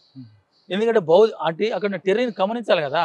నువ్వు ఎక్కడి నుండి ఆఫీసులో ఉండి నువ్వు ఇట్లా అట్లా చెప్పలేడు, చెప్తే కూడా అది ఫెయిల్ అవుతుంది. ఈయన హెడ్ క్వార్టర్ అని ఒకటి ఉంటుంది. ఇప్పుడు మొదటి కంపెనీ, రెండో కంపెనీ, హెడ్ క్వార్టర్, ఈ 2 చేయాలనుకో. హెడ్ క్వార్టర్ అనేది మెదడు, అంటే మన తలకాయ అనుకో. ఇది నడిపితేనే కదా. ఇప్పుడు ఇట్లా పో అంటే చేయలు ఎట్లయితే ఆడిస్తాయో ఇది చెప్తే ఆయన హెడ్ క్వార్టర్లు ఉంటాడు. ఆయన చెప్పిన ప్రకారం మన బలగాలు మోహరించవలసిందే. ఆయన ఫీల్డ్లో ఉన్నాడు, ఎక్కడో ఉండి చెప్పలేడు. ఎక్కడో ఉండి చెప్తే అవి ఫెయిల్ అయిపోతాయి. ఆయన డైరెక్టే బలగాలతో ఉండేది, నడిపించేది. బలగాలతో వెళ్ళాలి. మీరు చెప్పింది కరెక్టే. సెట్ పట్టుకొని చెప్తాడు. ఎందుకంటే హెడ్ క్వార్టర్ ఆయనకు 20 మంది ఉంటారు, 20 మంది ఉంటారు, రన్నర్స్ ఉంటారు, గాయాలైతే మోసుకపోతే ఉంటారు హెడ్ క్వార్టర్ లోపల. వాళ్ళతో పాటుగా పోతాడు, రన్నింగ్ చేస్తాడు. అంటే ఇప్పుడు మీరు చెప్తున్నట్లుగా ఒక దాడి జరిగింది అనుకోండి, ఆ దాడికి ముందే వ్యూహం వేస్తాడా, ఇది అన్ఎక్స్పెక్టెడ్ గా వచ్చిన దాడులు ఉంటాయి? ఇప్పుడు ముకురము ఉందనుకో, 76 మంది, అది ప్లానింగ్ తో జరిగింది. అది అంటే డెలిబరేట్ అంబుషే. మిగతా ఏంటంటే శత్రువు వచ్చిన తర్వాత అప్పటికప్పుడు పోయి కూర్చొని అంటే పోలీసులు రాగానే కొట్టడం ఒక రకమైంది. ఇంకోటి ఈ అపరిచితులో కానీ డెలిబరేట్లో కానీ దొరకకపోతే వాళ్ళు పోతున్న క్రమంలో తన బలగాల్ని పోయి ఫైరింగ్ చేసి ఆపి కొట్టడం అనేది ఈ మొబైల్ అంబుష్. ఇట్లనే చేసేది, అట్లనే చేసి ప్లానింగ్తో చేసేది, ప్లానింగ్ కాకుండా కూడా అప్పుడప్పుడు ఎదురు పడితే కూడా వెంబడి చేసేది. ఓకే, కానీ ఇప్పుడు ఎంట్రీ ఒకటి చూపిస్తాం, ఎంట్రీ ఎగ్జిట్ అంటే వెళ్ళడం ఒక దగ్గర, రావడం ఇంకో దగ్గర. వెళ్ళడం రావడం ఒకే దారి కావద్దు అని చెప్తాడట, నిజమేనా? అంటే ఒక ఆంబుష్కి వేసినప్పుడు ఏ విధంగా లోపలికి వెళ్ళాలి, మనం వచ్చేటప్పుడు రిట్రీట్ అవుతున్నప్పుడు మనం ఎలా రిట్రీట్ అవ్వాలి, ఎక్కడ మనం ఏపీటీ పెట్టుకోవాలి, ఇదంతా ఉంటుందా? ప్రతి దాడిలో కానీ ప్రతి క్యాంపులో కానీ ప్రతి దగ్గర ఒక 3 ఏపీట్లు ఉంటాయి. ఒకటో 24 గంటల్లో ఉంటుంది, ఇంకోటో 3 రోజులలో ఉంటుంది, ఒకటో తర్వాత 3 రోజులు కూడా కలవకపోతే ఇక జనరల్గా 15 రోజులది, నెలలో ఒకటి ఉంటుంది. ఇది కూడా దాడికి ప్లానింగ్లో భాగంగా. అంటే ఇప్పుడు డెలిబరేట్ అంబుష్ ఉంటుంది కదా, అది రిహార్సలే చేస్తాం. అది బాంబులు ఎక్కడ పెట్టాలి, మైన్ ప్రూఫ్ అయితే ఎక్కడికి వస్తుంది, ఇంకా అది మొత్తం బాంబింగ్ మొత్తం సెట్టింగ్ చేసిన తర్వాత ఎట్లా కొట్టాలి, ఎట్లా చేయాలి, పోలీసులు ఏ బొందల కవర్ చేసుకుంటారు, ఏ సెట్ల స్టార్ట్ కవర్ చేసుకుంటారు అనేది ముందు ప్లానింగ్లో బాగుంటుంది. అప్పుడు ఇగో ఈ రకంగా మనం రిట్రీట్ కావాలి, ఇగో ఇట్లా పోవాలి, ఇట్లా అటాక్ అయింది అనుకో మరి ఇట్లా పోవాలి, ఇది రిహార్సల్లో భాగంగా ఉంటుంది. కొన్ని అపరిచితుల భాగంగా అన్ప్లాడెడ్ భాగంగా కూడా అప్పుడు కూడా పరిస్థితికి అనుగుణంగా పోలీసుల ఫైరింగ్ని బట్టి వాళ్ళ మోరింపుని బట్టి ఈయన మార్చి తన బలగాలంతా సేఫ్గా తీసుకుపోతాడు. అది కరెక్టే. కానీ ఇంకొకసారి మనకి పోలీసులు ఇన్విటేషన్ పంపిస్తారా, మనమే ఇన్విటేషన్ ఇస్తాం పోలీస్కి? అంటే ఇన్విటేషన్ అంటే ఫైరింగ్, పోలీసులు మీకు ఒక 10 కిలోమీటర్ డిస్టెన్స్లో మీకు ఉన్నారని ఇన్ఫర్మేషన్ వచ్చింది. ఓకే, మీరు ఇక్కడ నుంచి పారిపోతారా, లేదు వెల్కమ్ చెప్పడానికి ముందు ఫైరింగ్ మీరు ఓపెన్ చేస్తుంటారా? మంచి ప్రశ్న ఇది. దాంట్లో ఎట్లుంటుందంటే, ఎప్పుడు మావ చెప్పిందైనా మిలిటరీ నిపుణులు చెప్పుడైనా ఏం చెప్తాడంటే, మావ ఒకటే సూత్రం చెప్తాడు, నిన్ను నీ గురించి తెలుసుకో, శత్రువు గురించి తెలుసుకో, 1000 యుద్ధాలైనా 100 యుద్ధాలైనా నువ్వు అపజయం లేకుండా విజయం సాధిస్తావు అంటాడు. అదే సూత్రం ఇక్కడ. ఇప్పుడు పోలీసులు వచ్చిందంటే వాళ్ళు ఎంతమంది ఉన్నారు, అది ఏ ఫోర్సు, అది కోబ్రానా, లోకల్ ఫోర్సా, అది సిఆర్పిఎఫ్ ఏదన్నా శత్రు గురించి తెలుసుకోవాలి. అంటే ముందు ఫోర్స్ బట్టి మీ యాక్షన్ ఉంటుందా? అట్లా కూడా ఉంటుంది, ఆహా. అట్లా కూడా ఉంటుంది. అందుకే తెలుసుకుంటాం ఆయన బలగాలు ఎంత, పోలీసుల బలగాలు ఎంత, 2 కంపెనీలో ఒక కంపెనీ ఏంది, ఇవన్నీ మీకు ఇన్ఫర్మేషన్ వస్తాయి. వస్తుంటది. సెట్ల ధర వస్తుంది, రన్నర్లు పంపుతారు, ప్రజలు చెప్తుంటారు. దీన్ని బట్టి మన బలం ఎంత, మన సంఖ్య ఎంత, మన తుపాకులు ఎంత, ఇక్కడ మన తూటాలు ఎంత, ఒకరి దగ్గర ఒక 50 తూటాలని అనుకో, ఎన్ని కొట్టగలుగుతాం, మళ్ళీ రిటైల్ ఎన్ని ఉంచాలి, ఇవన్నీ ప్లాన్లో భాగంగా ఎంతసేపు ఉండగలుగుతాం అక్కడ. తూటాలు ఒక్కొక్క దగ్గర 50 ఉన్నాయి, ఒక దగ్గర 10 ఉన్నాయి. ఎంతసేపు కొట్టాలి అక్కడ మనం? ఆ యుద్ధం అది 10 నిమిషాలే, అక్కడ అర్ధ గంటనే. అంటే అనివార్యంగా పెరుగుతుంది చెప్పలేం, అవును, కానీ డిసైడ్ చేయబడుతుంది మన బలం, పోలీసుల బలం. కానీ అది మీరు అదంతా ముందు అంచనా వేస్తారు. కానీ మీ బలం కన్నా పోలీసుల బలం ఎక్కువ ఉంటుంది. మీకు తోటాలు కొన్నే ఉంటాయి, వాళ్ళ దగ్గర తోటాలు కొన్ని వేల తోటాలు ఉంటాయి. వాళ్ళు విచ్చలవిడిగా కాల్పులు జరుపుతారు. కానీ మీరు ప్రతి తోటాకి జాగ్రత్తగా ఆలోచించి ఫైర్ చేయాలి కదా. మరి అటువంటి సమస్య ఎలా పరిష్కరిస్తారు? అటువంటి సమస్యలు ఏం చేస్తామంటే, మనం పోలీసులకు ముందు బ్యాచ్ని కొట్టడమా, వెనుక బ్యాచ్ కొట్టడమా, మొత్తం ఆపగలడమా. మొత్తం ఆపాలంటే మనతో కాదు, అందుకోసం ముందు వచ్చి బ్యాచ్ని కొడదాం. ఒక 10 మందిని కొడదామా, 5 మందిని కొడదామా, కొట్టాలి. అక్కడ ఉన్న పరిస్థితిని బట్టి తుపాలు సీజ్ చేసుకోవాలి, లేకపోతే వెళ్ళిపోవాలి. అంటే ఫైరింగ్ ముందు మీరు ఇస్తారా, వాళ్ళు ఇస్తారా కాషన్? ఏంటిది ఫైరింగ్ ఫైర్ ఓపించాడు ఎవరైతే కమాండర్ ఉంటారో దీనికి సంబంధించింది. ఒకవేళ పోలీసు వాళ్ళు చూడలేదనుకో, మనమే ముందు ఇట్లా ఫార్మేషన్ వస్తున్నారు, ఇక గిడికి రాగానే ఓపెన్ చేయాలని ముందే ఉంటుంది అది డెలిబరేట్ ఆంబుష్లో. ఇక అపరిచిత ఆంబుష్లో అయితేనో అది కూడా ఇగో కమాండర్ ఓపెన్ చేస్తాడు. కమాండర్ ఇగో ఇంతమంది రాగానే అక్కడికి ఆఫ్ చేయాలి. ఈ కిల్లింగ్ జోన్లో ఒక 5 కావాలన్నా 10 మంది కావాలన్నది డిసైడ్ కమాండర్ చేస్తాడు. మిగతా వాళ్ళంతా అక్కడనే ఆపేస్తాం. కొన్నిసార్లు హిడ్మాకి అంటే యుద్ధ నీతి పక్కన పెట్టి ఒక పార్టీ వస్తుంది, శత్రువు దగ్గరలోకి వస్తున్నాడు, 5 కిలోమీటర్ దాని దగ్గరలో ఉన్నాడు. మీరేం చేస్తారంటే, మీకు తెలుసు ఎదురుగా వస్తున్నాడు, తూర్పు వైపు నుంచి శత్రువు వస్తున్నాడని మీరు తెలిసినా మీరు కావాలని నార్త్ వైపు కొడతారట, పడమర వైపు. అంటే శత్రు వైపు కాకుండా శత్రువు దృష్టి మరలించడానికి అటువైపు నుంచి ఫైరింగ్ చేస్తారు. నిజమేనా? అయితే కొన్ని ఘటనలు అంటే పోలీసులను డైవర్షన్ చేయడానికి, అట్రాక్షన్ డైవర్షన్ చేయడానికి అట్లా కూడా ఉపయోగిస్తాం. అటు కూడా ఉన్నారు. ఎందుకంటే ఇదే బేసు 2 భాగాలు అవుతారు కదా, అట్లా 2 భాగాలు చేస్తే తక్కువ అవుతారు, అప్పుడు కొట్టవచ్చు అని అటువైపు. అందుకే అటు ఉన్నామని కూడా చూపిస్తుంటారు. అట్లా కూడా ఉంటుంది. ఎందుకంటే ఇప్పుడు 100 మంది ఉన్నారు పోలీసు వాళ్ళు, అట్లా డైవర్షన్ కోసం వాళ్ళకు కొంతమంది అటు ఎంగేజ్ చేయాలంటే కొంతమంది అటు కూడా ఫైరింగ్ చేస్తారు. ఖాళీ తెలుసు మీకు ఎవరు ఉండరని. అంటే ఈ కొంతమందిని పోలీసు బలగాలను కొంతమంది డివైడ్ చేయాలంటే అట్లా కూడా చేసి మెయిన్ ఎంతమంది మనం కొట్టాలనుకుంటే అంతమంది కొట్టడం జరుగుతుంది. మీరు ఇప్పుడు ఫైరింగ్ గురించి చెప్తున్నారు, ఆంబుష్ గురించి అంటారు. అంటే అప్పుడులో ఒక మైనింగ్ ప్రూఫ్ వెహికల్ కూడా బ్లాస్ట్ అయింది. అది ఎలా జరిగి ఉంటుంది? ప్లాన్లో భాగంగా జరిగిందా? అంటే మీరు చేశారనట్లేదు, మీకు వచ్చే సమాచారం ప్రకారం? మాకు వచ్చే సంవత్సరం చూసి చేసింది ప్లానింగే. అంటే అది మైనింగ్ ప్రూఫ్ వెహికల్ కదా, అది వెళ్తుంది అనుకున్నారు ముందు, లేదా అన్ఎక్స్పెక్టెడ్ గా వచ్చి పడిపోయింది? అది లేదే, ఊకే పోయేది, ఆ రోడ్డు మీద ఊకే తిరిగింది. చుట్టూ రోడ్కు అదు సైడ్ మొత్తం పోర్స్ ఉండేది, ఇది మధ్యలో తిరిగేది. అచ్చుడు పోవుడు పొద్దంతా పెట్రోలింగ్ పోయిన పోలీసు వాళ్ళకు బిజాపూర్ మైన్పూర్ గాడిలో కూర్చోబెట్టి బిజాపూర్ తీసుకుపోయేది. అది ఎన్నో రోజుని చూసినాం, చూసి చేసింది. అయితే ఏంటంటే ఈ మైన్స్ పేల్చిన తర్వాత అప్పుడు ఫస్ట్ ఏంటంటే ఇది జీబీ కదా, ఎంత వెళ్తుంది అంత అవగాహన లేకుండే ఉన్నది. రసాయన శాస్త్రంలో ఎంత పెట్టాలి అంత ఉన్నది, కానీ ఏమో మిస్ అయితే ఎట్లా అని చెప్పి 15 కిలో 20 కిలో 30 కిలో పెట్టేది. పెట్టేటప్పుడు అందులో 6-7 పోలీసు వాళ్ళు జీబు అంటే అది తునకలి తుపాలు దొరకపోయేది. ఫస్ట్ చేసిన వాళ్ళు 90 కంటే ముందు చేసిన వాళ్ళు అది ఎగిరిపోయింది. అసలు తర్వాత సమీక్ష, అరే వాళ్ళు తుక్కు చంపుడైంది, ఈ జిల్టిని ఇంత పెట్టుడైంది, అసలు తుపాకులే దొరకలేవు అని చెప్పి దాంట్లో మొత్తం ఎంత సరిపోద్ది అని చెప్పినప్పుడు జీబుకి అయితే ఒక 7 నుంచి 8 కిలోలు సరిపోద్ది, బస్సుకి అయితే ఒక 6 కిలోలు సరిపోద్ది, మెటడోర్కి అయితే ఇంకో 10 కిలో 12 కిలోలు సరిపోద్ది. ఇట్లా నిర్ణయించిన తర్వాత ఈ మైన్ ప్రూఫ్ గాడిది ఎట్లా అప్పటికి వచ్చిందా మైనింగ్ ప్రూఫ్ గార్డ్? ఇవన్నీ సమీక్ష అయిపోయినాక ఈ మైన్ ప్రూఫ్ గాడి కొత్తది, అందరికి కొత్తది. అప్పుడుగా ఇది ఎంత పెట్టాలి, అసలు మైన్ పెడితేనే లేవదు అటు, ఇది దీనికి ఎంత పెట్టాలి ఏం కథ అన్నప్పుడు ఇక అప్పుడు ఆ బర్జనలు పడి అప్పుడు పడి ఇక అప్పుడున్న సిచ్యువేషన్లో ఏం లేదు, దీనికి ఎక్కువనే పెట్టాలి ఎంతైనా మంచిది అని చెప్పి అప్పుడు ఇటో 40 కిలోలు ఇటో 40 కిలోలు 80 కిలోలు పెట్టడం జరిగింది. అది లేచింది. ఇక అప్పుడు వెళ్ళిపోయింది. ఈ మైన్ ప్రూఫ్ కూడా దీనికి 80 లేదా 70 60 ఇది పెడితే 80 కేజీలు పెట్టాలని ఎవరు చెప్పారు పార్టీలో? రాసి ఉన్నది కదా, మైన్ ప్రూఫ్ ఏమో రాసి లేదు కానీ అప్పుడు ఏంటంటే మనకు ఇది ఇది దీన్ని అంటే దీన్ని బ్లాక్ చేయాలి, అసలు దీన్ని బ్రేక్ చేయాలి. ఎంతో కొత్త ఎక్కువనే పెట్టాలి, దాంతో ఎక్కువ పెట్టడం జరిగింది. ప్రజలలో భయాందోళన ఉన్నది కదా, మైండ్ పురుపు అంటే అబ్బో అని ఉన్నది. అది తూటాలు దిగది, మైండ్కి పేలిపోదు కాబట్టి మా మీద కొత్త ఉన్నది కాబట్టి అట్లా ప్రాక్టీస్ అన్న, ప్రాక్టీస్నే అది డెవలప్ అయితేనే ఉన్నది. అది అంతే. మరి ఇదంతా మెటీరియల్ ఎక్కడి నుంచి వస్తుందో? ఏది జంక్షన్ 6 ఇవన్నీ ఇది దాచుకునే సమస్య ఏమి ఉండదు. ఇది ఏంటంటే తుపాకులు అంటే మనం పోలీసుల దగ్గర తీసుకుంటాం. ఒకటే మనకు అక్కడ పార్టీలో ఉన్నది, అది ఎట్లా వస్తుందని ఇప్పుడు కొందరు రకరకాలు చెప్తున్నారు. మూడే కుల్లంకుల్లో చెప్పుకోవాలంటే, ఒకటి శత్రువుని ఆధారపడాలి అనేది ఇది మెయిన్ ఇది.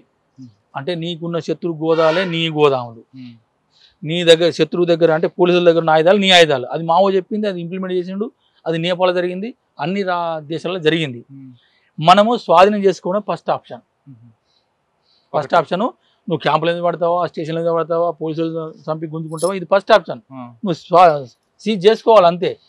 శత్రు ఆయుధాలు నీ ఆయుధాలు. రెండోది తయారు చేసుకోవడం.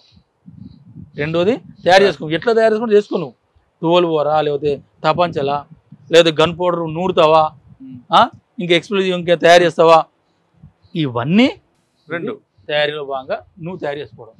మూడోది కొనుక్కోవడం. ఎక్కడ దొరుకుతాయి మనకి? ఎక్కడ దొరుకుతాయి అంటే రకరకాల ఇప్పుడు బీహార్లో దొరుకుతాయి అంటారు, ఇంకెక్కడ జార్ఖండ్లో దొరుకుతాయి అంటారు. ఇవన్నీ నాటు చూపగలరు కదా మీకు దొరికే, మీ దగ్గర ఉన్నవన్నీ కూడా AK-47లు చాలా LPGలు ఉన్నాయి. నేను ఒక 20 సంవత్సరాలు నేను పనిచేసిన అన్న. అది ఫస్ట్లో ఏంటంటే ఫస్ట్లో ఉన్న AK-47లు ఫస్టులు కొన్నారట. ఇప్పుడు మనం తుపాలు కొనలేదు, ఎక్కడ కొన్న మాకు డీకే మాత్రం అయితే కొన్ని అయితే కాదు, అన్నీ కొన్ని తయారు చేసుకున్నాయి. ఎక్కువ శాతం పోలీసుల దగ్గర గుంజుకునే తుపాకులే కొన్నాయి. అప్పుడు AK-47లు 10 కొన్నారట. గవే మరి కొనడానికి డబ్బులు కావాలి కదా, మరి వనరులు ఇప్పుడు కాంట్రాక్ట్ దగ్గరలో వసూలు చేస్తాం, లేవి వసూలు చేస్తాం, ప్రజల దగ్గర వసూలు చేస్తాం, పార్టీ సంబంధించిన ఫండ్ ఇదంతా అక్కడి నుంచి వస్తాయి. ఇంకెక్కడి నుంచి వస్తాయి? మనకి ఎంత ఉండొచ్చు అన్నది, ఎంత ఉండొచ్చు? సాధారణంగా పార్టీకి ఫండ్ వచ్చిన తర్వాత ఆ ఫండ్ ప్రతి రూపాయి కూడా ఖర్చు పెట్టేది రాస్తారు మీరు. మిగతా వాళ్ళలాగా ఉండదు. మీరు టీ తాగింది రాస్తారు, పేపర్ కొందుకు రాస్తారు. అందులో పార్టీకి ఎలాంటి ద్రోహం చేయరు. పార్టీ ఇచ్చిన క్రమశిక్షణ అది. అకౌంట్స్ ఖచ్చితంగా మెయింటైన్ చేస్తారు. మిగతా వాడు అది బయట ఉన్నాడైతే కొంచెం వెనకేసుకుంటాడు అన్న. ఇది చెప్పాలి ప్రజలకు కూడా. ఇప్పుడు చాలా మందికి ఎట్లున్నదంటే నక్సలైట్ల దగ్గర ఫుల్ బంగారం ఉన్నది, డబ్బు ఉన్నది అనేది ఇది బాగా ప్రచారం అయిపోయింది. సరే నేను నా అనుభవం చెప్తున్నా. ఒకవేళ డబ్బు కోసమే పోతే, డబ్బే సంపాదించుకోవాలనుకుంటే 25 ఏళ్ళ గడ్డిగా అవసరం లేదా? గది పచ్చి పులుసు, చింత పులుసు, లేకపోతే గొడ్డుకారం అవసరం లేదు కదా. అది 5 ఏళ్ళు 3 ఏళ్ళు కూడా సంపాదించుకొని రావచ్చు కదా. అది కాదు, డబ్బు ఉంటది మనకు, బ్యాంక్ అకౌంట్లు ఉండయి, మనకు ఆధార్ కార్డు ఉండదు, ఇంకేముండదు. కాబట్టి మనం ఏం చేస్తాం, తెచ్చిన డబ్బు మనం డంపే పెడతాం, భూమిలో పెడతాం, ఆ డబ్బాలలో పెడతాం. అవి కూడా లెక్కలు ఉంటాయి. ఏ కంట్రాక్టర్ దగ్గర పేరేం రాయం, కంట్రాక్టర్ దగ్గర గిన్ని లక్షలు వసూలు చేసినాం, పలాని బాన్స్ కట్టాయి, వెదురు వాళ్ళ దగ్గర ఇన్ని డబ్బులు వసూలు చేసినాం, పలాని దగ్గర ఇన్ని డబ్బులు ఉన్నాయి, ఇవి ఖర్చు పెట్టి ఇవి ఉన్నాయని ఈ లెక్కలతో పాటుగా బరాబర్ ఉంటాయి. ప్రభుత్వాల డబ్బులు ప్రజలదే అయినా వాళ్ళు విచ్చలు పెడతానే ఉంటుంది, వాళ్ళ అక్రమాలు అన్ని మెయిన్ పాయింట్ అది. మా దగ్గర ఏంటంటే మీరు చెప్తే నమ్మండి, ఇది మీరు కాదన్నా, నేను ఖచ్చితంగా పార్టీ ప్రతి రూపాయి నేను అనుభవించి చెప్పిందా. నాయకుడైనా సభ్యుడైనా ఒకే రకంగా తిండి ఉంటుంది, ఇది ఖచ్చితంగా చెప్పదలుచుకున్నాను, నేను అనుభవించిన కాబట్టి. డ్రైయర్స్ 3 సంవత్సరానికి, బనియన్స్ 3, నెలకు ఒక 2 సబ్బును, ఒక లైబాయ్ కూడా ఒక ముక్క, 6 నెలలకు ఒక దువ్వెనే, అద్దం బలి అద్దం, ఒక లుంగి, ఒక ఆలివ్ గ్రీన్ డ్రెస్సులు 2. ఇవే ఈ మధ్యలో చినిగిపోతే చెప్పులు పోతే అవి 3 జతలు ఉంటాయి, 3 జతలు ఉంటాయి. అవి 2 జతలు బూట్లు ఉంటాయి, 1 జత అంతేనమ్మా. అంతే. అంటే ఇక ఈ డ్రెస్సులు ఉంటాయి, సమస్యలు ఉంటాయి. అంత కష్టతరంగా జీవించిన కూడా వాళ్ళ ఎంజాయ్ బతకని ఇదందని కొంతమంది వాదిస్తారు, అది వాళ్ళకి వదిలిపడదు. కానీ అది కొంతమంది అజ్ఞానం ఉంటుంది. మీరు పార్టీ నుంచి వచ్చినప్పుడు మీ చేతికొని వాచి కూడా ఇచ్చి వచ్చిన వాళ్ళు చూసారండి. అవునవును, తుపాకీలు ఇవ్వడం కాదు, వాచి కూడా ఇస్తారు. అవునవును. ఎందుకు? అది ప్రజలది ప్రజలది ఇచ్చి రావాలి. మరి కొంతమంది తుపాకులు తీసుకొచ్చి అధికారం వాళ్ళు ఏమనుకున్నారో, వాళ్ళ పార్టీకి ద్రోహం చేయాలనుకున్నారో, అది అమ్ముకోవాలనుకున్నారో వాళ్ళు తెచ్చుకుంటారు. మనం పార్టీకి ద్రోహం చేయొద్దు అన్నోళ్ళు అన్ని ఇచ్చే వస్తారు. అన్న ఒకటి ఇప్పుడు ఏంటంటే సరే, మన దాని గురించి వెళ్ళే ముందు. మేము వచ్చిన సిచ్యువేషన్ వేరు. ఇప్పుడు చాలా క్రిటికల్ ఒక పొజిషన్లో పార్టీ ఉంది కాబట్టి మరి ప్రభుత్వాలు తుపాకులతో వస్తేనే సరెండర్కి ఏమైనా ఛాన్స్ ఇస్తామని ఒక నిబంధన పెట్టవచ్చు. ఆ నిబంధనల భాగంగా వీళ్ళు తుపాకులు పట్టుకొని రావచ్చు. సరే, మనం ఒకసారి వెనక్కి వెళ్దాం హిడ్మా గురించి. Okay okay. హిడ్మాకి మీకున్న దీని బంధంలో ఆయన చేసిన మంచి ఆపరేషన్ చెప్పండి. బా ఇంత టాలెంట్ ఉందా ఇల్లు అని. ఆయన చేసిన ఆపరేషన్ అంటే అంతే మనం దేశవ్యాప్తంగానే ఒక ఆందోళన సృష్టించింది. 76 మంది సిఆర్పిఎఫ్ ముకురం. అది 3 గంటల పోరాటం. 3 గంటలు అంటే 3 రోజుల ముందు 30 రోజుల ముందు ప్లాన్ వేసారా? అది 15 రోజుల ముందు అది ప్లానింగ్. 15 రోజుల ముందు అది ప్లానింగ్. ఈయనే సొంత కమాండర్, ఈయనే ఆపరేటర్ అంతా ఈయనే మీద వేసుకొని చేసిండు.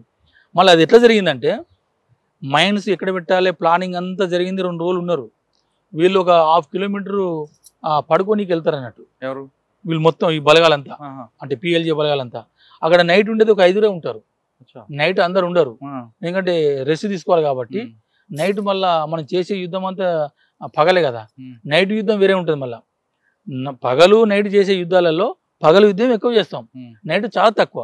అది చేయాలని కూడా చాలా చాకచక్యం కావాలి. అది ఆ నైట్ యుద్ధంలో అది వేరే సందర్భం వచ్చినప్పుడు చెప్పొచ్చు. కానీ ఇప్పుడు 6 గంటల వరకు 5 గంటలకు ఉంటాం అంటే సైట్లో ఆంబుజ్లో. తర్వాత ఒక 5 నుంచి వెళ్ళిపోయి వీళ్ళకి అన్నం నీళ్ళంతా సెటిల్ చేసి వెళ్ళిపోతాం. తెల్లారగట్ల 4 గంటలకు 5 గంటలకు పోలీసు బలగాలు మొత్తం ఈ వీళ్ళు ఎట్లా సెట్ చేసిరో అంటే ఆంబుష్ సెట్ చేసిన దాంట్లోకి వెళ్ళిపోతా అంటే ఇడుమాలు లేడాడ వేరే 1/2 కిలోమీటర్ దూరంలో నీళ్ళ రేవు ఉంటుంది కదా, అక్కడ ఉన్నారు. ఈ ఉన్న 5 ఏం చేయాలి, పోలీసులు వెళ్ళిపోతారు, చాలా మంది ఉన్నారు, మరి ఏం చేయాలని చెప్పి ఇడుమాలకి ఫోన్ చేశాను. అంటే ఫోన్ అంటే సెట్లో చెప్పారు. ఆ సెట్ మరి పోలీసులు ట్రాక్ చేయరా? కొన్ని ట్రాక్ అయితే కొన్ని కావు, వేరే నంబర్ ఉంటాయి కదా, కొన్ని నంబర్లు ఉంటాయి, కొన్ని డైరెక్ట్ ఆ విషయం చెప్పారు కదా, టెక్నికల్ విషయం చెప్తారు. ఇప్పుడు పోలీసులు వచ్చిన చెప్పారు కదా, అక్కడ ఉన్న లోకల్ ఏంటంటే రైతులు పోతానంటారు, లేకపోతే బస్తాలు పోతాయి అంటారు, లేకపోతే ఒక అగ్గిపెట్టే లేకుంటే అయిపోయింది, అగ్గిపెట్టెల నాకు 4 పూలని అంటాడు, ఏవో సిచ్యువేషన్ చెప్తా అంటాడు. ఏదో కోడ్ ఉంటుంది, కోడ్ ఉంటుంది, ఆ కోడ్ని చెప్తారు. ఆ కోడ్ అర్థం చేసడానికి అంతలో అయిపోతూనే ఉంటా అంటారు, ఈ కోడ్ని చెప్తా అంటారు. ఇప్పుడు పోలీసులు వచ్చిన అనుకో, సిఆర్పిఎఫ్ సిగరెట్, మామూలు పోలీసులకి బీడి, ఇంకోటి అగ్గిపెట్టే, ఇంకోటి ఆకు, ఇంకోటి అల్లం, ఏదో ఒకటి సిగ్నల్ ఉంటుంది, ఆ సిగ్నలే పాటిస్తాం. సిగ్నల్ ఇచ్చేసారు.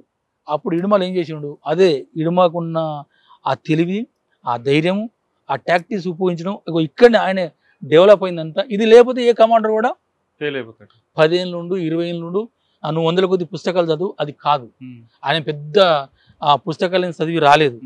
ఆయన ఆచరణ లోపల అనుభవం లోపల రాటు తేలిన ఒక మిలిటరీ కమాండర్. ఆయన ఏం చేసిండు, చలో ఉన్న కాడికే ఫైరింగ్ చేయని చెప్పేసిండు. వీళ్ళు ఉన్న వాళ్ళు ఫైరింగ్ చేశారు. ఫైరింగ్ ఏం చెప్తాడు కోడ్? ఫైరింగ్ చేయమని కోడ్ ఏం చెప్తాడు? ఏదైనా చెప్పవచ్చు. ఏదైనా టమాటా తొక్కు అంటాడా, లేకపోతే ఆపిల్ గొయ్యి అంటాడా, ఏదో ఉంటా అంటది అంతే. సుక్కను చూడు అంటాడా, ఏదో ఒక కోడ్ ఉంటుంది. అన్ని కోడ్సే. ఇటువంటి నువ్వు ఫైరింగ్ చేయని అట్లా ఏం చెప్పాడు, అన్నిటి కోడ్స్ ఉంటాయి. నేను గాయాలైనా కోర్సే ఉంటుంది, నేను చనిపోయినా కోర్సే ఉంటుంది, నాకు తూటాలు అయిపోయినా కోర్సే ఉంటుంది. తూటాలు కావాలన్నా స్టార్ట్ అయిపోయింది. మేమేమీ లేవు, వాళ్ళు వేరే. అది బెటాలియన్, మిగతా కంపెనీలు 300 మంది ఉన్నారు. మెజార్టీ బిఎన్ వాళ్ళు, ఇక పిలిచే వాళ్ళు వీళ్ళు 300-400 మంది ఉన్నారు. ఫైర్ ఓపెన్ చేశారు. పోలీసులు ఆపారు. ఫైరింగ్ జరుగుతుంది భీకరంగా. అసలు అప్పుడు ఇడుమాలు తన బలగాలు పట్టుకొని ఎక్కడైతే వీళ్ళు కవర్ తీసుకోవాలనుకున్నారో వచ్చి కవర్ తీసుకొని కొడుతూ అట్లా 3 గంటల ఫైరింగ్. 3 గంటల ఫైరింగ్లో 76 మంది చనిపోయారు. వీళ్ళు ఒక 12 మంది వీళ్ళు చనిపోయారు, 8 మంది గాయపడ్డారు. ఈ 8 మంది గాయపడ్డా అంటే పిఎల్ చేయాలి అంటే మావోయిస్టు నక్సలైట్ల వాళ్ళు 8 మంది గాయపడ్డారు, 12 మంది చనిపోయారు. వీళ్ళని ప్రజలంతా వచ్చి మంచాలు తీసుకొని వచ్చి వాళ్ళ కోసం చూస్తారు. వెనుక ఉండి వీళ్ళు గుంజుకొని పోతా అంటే ప్రజలంతా మంచాల మోసిపోయారు. ఎక్కడి నుంచి వస్తుంది వాళ్ళకి ధైర్యం? ఇడుమాలంటే బియ్యం అంటేనే వాళ్ళకి గుండెకాయ. ఈ ఇడుమాలు బియ్యం లేకపోతే మాకు అసలు మాకు ఉనికే లేదనేది ప్రజల్లో. అట్లా ప్రజలు వచ్చి వీళ్ళు మోసుకొని పోయారు. వాళ్ళు ప్రజలు హిడ్మా కోసం ప్రాణాలు ఇవ్వడానికి సిద్ధంగా ఉన్నారు కదా, వాళ్ళకి ఆదివాసులకి హిడ్మా ఏమైనా అభివృద్ధి చేశాడా, లేదా కేవలం ఒకటే సామాజిక వర్గం అనే దీంతో వాళ్ళందరూ వస్తున్నారు? అట్లని కాదు. ఇక్కడ సిచ్యువేషన్ ఏంటంటే భూమి మురియా పీపుల్ ఏంటంటే మురియా వాళ్ళు దొరల వాళ్ళు స్థానికులు. అక్కడ దొరల వాళ్ళు స్థానికులు, మురియా వాళ్ళు జగదల్పూర్ ఏరియా నుంచి అక్కడి నుంచి వీళ్ళు వలస వచ్చిన వాళ్ళు. వీళ్ళకి భూములు కావాలి. భూములు ఫారెస్ట్ వాళ్ళు కొట్టనిస్తలేరు. మరి కొట్టనియకపోతే ఎట్లా? పార్టీ దళం అప్పుడు ఉండే, రామణ దళం, ఇంకా ఒక 2-3 దళాలు 4 దళాలు ఉండే. వాళ్ళు అప్పుడు తన్ని తరుమానంతో వీళ్ళకు అప్పుడే విముక్తిగా వీళ్ళు భావించారు కదా. కాబట్టి హిడ్మా అంటే దేవుడు వాళ్ళకి. ఇంకా ఇప్పుడు ఫారెస్ట్ వాళ్ళు పోయిన తర్వాత ఫోర్స్ పెరుగుతుంది. వీళ్ళ భూములు కావాలి, వీళ్ళ వ్యవస్థ కావాలి, మళ్ళీ భూములు దక్కాలంటే పార్టీ కావాలి కదా. పార్టీలు అంటే సైన్యం కావాలి. ఆ ఉద్దేశంతో ఏంటంటే సంఘపూలని, లేకపోతే వీళ్ళు ఈ కమిటీ ఆ కమిటీ పోలీసులు పట్టుకపోడు, జైలు పెట్టి ఎంత ఉన్నది కదా. అందులో భాగంగా వాళ్ళ రక్షణలో భాగంగా ఇది ఒక ఆదివాసీ సమూహం అనే కాదు. ఆ ఇడుమాల్ అంటే వాళ్ళు పార్టీ పద్ధతిలో పనిచేస్తుంది కదా. ఒక ఆదివాసీ సమూహం కోసమే కాదు. ఇక్కడ ఛత్తీస్గఢ్లో కానీ, లేకపోతే బీహార్లో కానీ, జార్ఖండ్లో కానీ ఇక్కడ ఆదివాసీ వనరులు అంటే అడవి వనరులు ఉన్నాయి కదా, వాటిని రక్షించాలి. వాటి రక్షణలో భాగంగానే ప్రజలను రక్షించడం. అవి కోల్పోతే కాదు. ఇప్పుడు మనం చూస్తున్నాం సార్, ఇప్పుడు ఏంటంటే ఇక్కడ అన్ని గిట్టలు అన్ని కథాన్ల కోసం ఇంకేమన్నా అది అవి గ్రైండ్ వెళ్తాయని చెప్పి అన్ని తవ్వి చూసారు. అక్కడ ఇంతవరకు బయలుదేరి తప్ప ఎక్కడ కూడా తవ్వి చూసింది లేదు. వాటి రక్షణలో భాగంగా ఆ భూమి కోసం, ఆ ప్రజలకు అండగా ఉండడం కోసం ఆయనే ఆ యుద్ధ పార్టీ నేతృత్వంలో, పార్టీ గైడెన్స్లో పడినాయి. అంత తెలివైన వ్యక్తి మీరు చెప్తున్నారు. ఆ టోపోగ్రఫీ, ఆ భౌగోళిక పరిస్థితులు అంత అవగాహన ఉంది. శత్రువుని తక్కువ అంచనా వేయని వ్యక్తి. శత్రువుని ఎప్పుడు తక్కువ అంచనా కనిపించట్లేదు ఆయన చరిత్రలో. ఇప్పుడు శత్రువుని ముందస్తు చూసుకొని చేయడం. అంత తెలివైన వ్యక్తి ఇక్కడ మారేడుమిల్లికి ఎందుకు వచ్చాడు? అయితే దీంట్లో ఇడుమాల్ది ఒక విషయం చెప్పడం మర్చిపోయినా. ఇతనికి ఒక అన్న ఉంటాడు, ఒక అన్న ఉంటాడు, 2 అక్కలు, 2 చెల్లెళ్ళు, 2 తమ్ముళ్ళు. ఇతను పెద్ద కుటుంబం, చాలా పేదరికం అన్నట్టుగా. ఈ భూమి దున్ని పంట పండిస్తే తప్ప వీళ్ళకు అది లేదు. 2 తమ్ముళ్ళు చనిపోయారు, 2 అక్కలు ఉన్నారు, 2 చెల్లెలు ఉన్నారు, అన్న ఉన్నాడు, వీళ్ళ అమ్మ ఉన్నది, వీళ్ళ నాన్న కూడా చిన్నప్పుడు చనిపోయాడు. ఇప్పుడు ఈయనే చాలా పేదరికం అంటే చాలా పేదరికం నుంచి వచ్చిన వ్యక్తి. ఆ ఇంటి పేదరికాన్ని చూసిండు, ఇటు ప్రజల్ని చూసిండు. ఈ అన్నిటితోనంటే ఈ పార్టీ ఒకటే పేద ప్రజలకు అండగా ఉంటుంది. పార్టీ లేకుండా ఏ ప్రభుత్వాలు ప్రజల్ని చూడలేదని ఒక బలమైన అభిప్రాయం తనకు ఏర్పడ్డది. అట్లా పార్టీ సిద్ధాంతము, గైడ్లైన్స్ అంతనే ఉన్నది. అసలు ఏంటిది పార్టీలైన ఏంది, ఇవి కూడా కొన్ని విషయాలు చెప్పాలి. ఈ మారేడుమిల్లిది కొద్దిగా లేడు చెప్తా. ఇప్పుడు మేధావులలో కానీ, పార్టీలలో కానీ చర్చ ఏంటంటే అసలు యుద్ధం విడిపోతుంది. అసలు సరెండర్ అవ్వడం కరెక్టా కాదా, తుపాకులకు అప్పగించడం కరెక్టే కాదా. సార్ దీంట్లో ఎవరమైనా పేదరికం పోవాలంటే ఏం చేయాలనేది ఎవరు దాన్ని కంక్లూడ్ చేయడం లేదు. మనకు ఫస్ట్లో ఏంటంటే చైనాది ఒక దీర్ఘకాలిక ప్రజాయుద్ధం అంటే ఒక్కొక్క ఏరియాను విముక్తి చేస్తూ లాస్ట్గా దేశాన్ని ఆక్రమించుకోవాలనేది ఆ దీర్ఘకాలిక ప్రజాయుద్ధం. అది మావో సృష్టించింది. ఒకటి రష్యా మార్గం అంటే సశస్త్ర సాయుధ తిరుగుబాటు అంటే తుపాకులు ముందు పట్టుకోకుండానే కార్మికులలో, విద్యార్థులలో, మేధావులలో మొత్తం ఈ రాజకీయాలు సృష్టించి తుపాకులు వేరే దిక్కు డంపు చేసి ఎప్పుడైతే ప్రజలు యుద్ధానికి సిద్ధమవుతారో అప్పుడు అందరి తుపాకులు పంచి ఆ ప్రభుత్వం మీద ఒకేసారి దాడి చేసి మొత్తం అన్ని రాష్ట్రాలను ఒకేసారి ఆక్రమించుకోవాలి. అదొక రూట్. అదొక రూట్. ఇప్పుడు మనకున్నది అంటే భారతదేశం భౌగోళిక, సామాజిక, ఆర్థిక పరిస్థితులు రీత్యా మనం కూడా చైనా లెక్కనే దీర్ఘకాలిక ప్రజాయుద్ధం చేయాలనేదే ఒక లైన్. ఇది ఈ లైను పద్ధతిలోనే మేము అందరం పోయిన తర్వాత ఇప్పటికి చూడండి ఇన్ని సంవత్సరాలు అవుతుంది. ఇది ఒక గెర్ల యుద్ధం నుంచి మొబైల్ యుద్ధం, స్థావర యుద్ధం అంటే లోతట్టు ప్రాంతాలనంతా విముక్తి చేస్తూ, బేస్ ఏరియాలు నిర్మాణం చేస్తూ ఒక్కొక్క రాష్ట్రాన్ని ఆక్రమించుకొని, దేశాన్ని ఆక్రమించుకొని ఈ పెద్ద ఒక వ్యూహం ఇది. ఈ వ్యూహంలో భాగంగా దండకరణకు ఇక్కడ శత్రువు అంటే పోలీసులు తక్కువ ఉంటారు కాబట్టి, ప్రజలు సామాజిక పరంగా వెనుకబడి ఉంటారు కాబట్టి, అక్కడ పార్టీ అంటే బాగా విశ్వాసంగా కొట్లాడతారు కాబట్టి, దాని సపోర్ట్గా అడిగి ఉంది కాబట్టి, గుట్టలనే కాబట్టి అక్కడి నుంచి స్టార్ట్ చేద్దామని చెప్పి కొండపల్లి సీతారాం ఏం చేసినంటే ఇంత తెలంగాణలో మైదాన ప్రాంతంలో నిర్బంధం ఉంటే తట్టుకోలేమని దాంతో ముందు చూపుతోనే 1980లో ఒక 7 దళాలని ఆదిలాబాదు, తూర్పుగోదావరి, గడిచిరోలి, బస్తర్కు దళాలని పంపిండు. అది ఇప్పటి వరకు డెవలప్ అయింది. అది ఇంకా దీంట్లో ఏంటంటే ఇప్పుడు యుద్ధం తీవ్రతమైన తర్వాత ఈ లైన్ కరెక్ట్ కాదు, ఇది కరెక్ట్ కాదు వాదించడమే తప్ప మరి ఏది కరెక్ట్. కొంత మా దాంట్లోనో ఇది అర్ధవలస అర్ధపు సమాజం కాదు, ఇది డెవలప్ అయింది పెట్టుబడి సమాజం.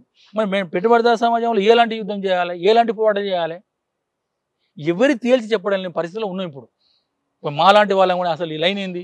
ఇప్పుడు కొందరు సూచన ఏంటంటే ఇప్పుడు తుపాకులతో కాదు, ఎలక్షన్లు నిలబడాలి, ఎలక్షన్లతోనే మనం పోవాలి.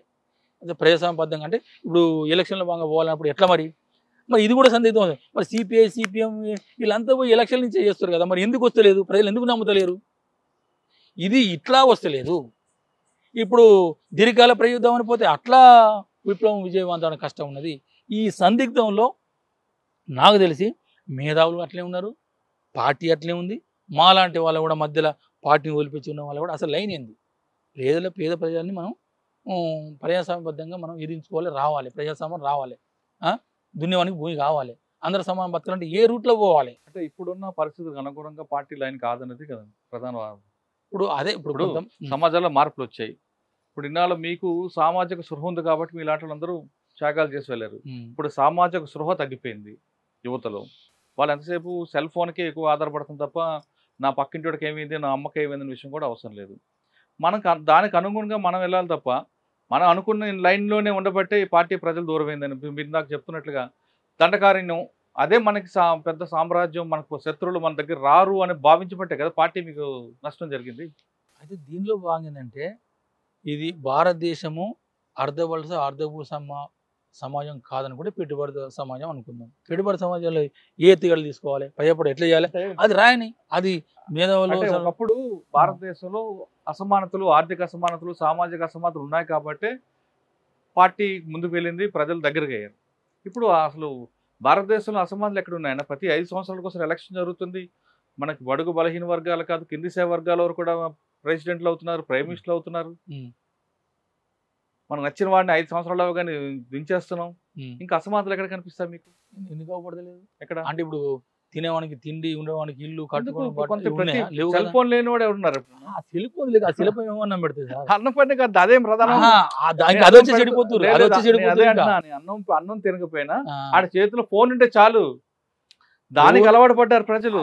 నేను అనేది అంటే తిండి పెట్టేది, తిండి పెడుతుందా పెట్టదా ఒక నిమిషం వాళ్ళు గమనించిన విషయం మన దగ్గర కాదు, ప్రజల నుంచి రావాలి. ఇది ప్రభుత్వాలు ఏం చేస్తున్నాయి, వాళ్ళకి సెల్ ఫోన్లకు అలవాటు చేస్తున్నాయి. ఎవరికి? కింద స్థాయి వ్యక్తులకి. వాడు అదే ప్రపంచం అనుకుంటున్నాడు. కానీ నన్ను ఒక విధంగా వంచన చేస్తున్న విషయాన్ని గుర్తించాలి. ఎలక్షన్ లో ఓట్లు కూడా అమ్ముకునేది ఇదే వస్తుంది. ఇక్కడ నా డబ్బు మన డబ్బు ఎందుకు ఇవ్వడం అంటున్నాడు. కాదు, మన డబ్బే మనకి ఇస్తున్నాడు. మనకి ఇచ్చేది వ్యాపారంగా మారుతుంది రాజకీయం. అది మారబట్టే కదా ఈ పరిస్థితులు ఏర్పడుతున్నాయి. ఇప్పుడు మీకు ఒక సెల్ ఫోన్ ఉందంటే చాలండి, తిండి మీరు అన్నారు, తిండి మనకు అన్యాయం చేస్తున్నారనే విషయాన్ని ఎవరికి అవసరం లేదు. నా చేతిలో మొబైల్ ఫోన్ ఇచ్చి దానికి ఒక సిమ్ వేయించి ఆ సిమ్లో ఒక రీఛార్జ్ చేసి చాలు, నీది ఇదే ప్రపంచం అనుకుంటున్నా. ఆ తరహా ప్రజలు కొంతమంది ఉండబట్టే పార్టీకి ప్రజలు దూరం అవుతుంది అనేది కొంతమంది వాదన. ఇది ఒకటి. అయితే ప్రభుత్వాలు కూడా రాజకీయ నాయకులు నేను చెప్పుకోవాల్సిందంటే, ఇప్పుడు సెల్ ఫోన్ అలవాటు చేస్తున్నావు, తాగుడు అలవాటు చేస్తున్నావు, ఈ ఖర్చులు కావాలంటే దొంగలు, రౌడీలు, గుండాలు తయారవుతున్నారు. ఇప్పుడు నక్సలిజం పోయిందంటే ఇప్పుడు వచ్చేది అదే.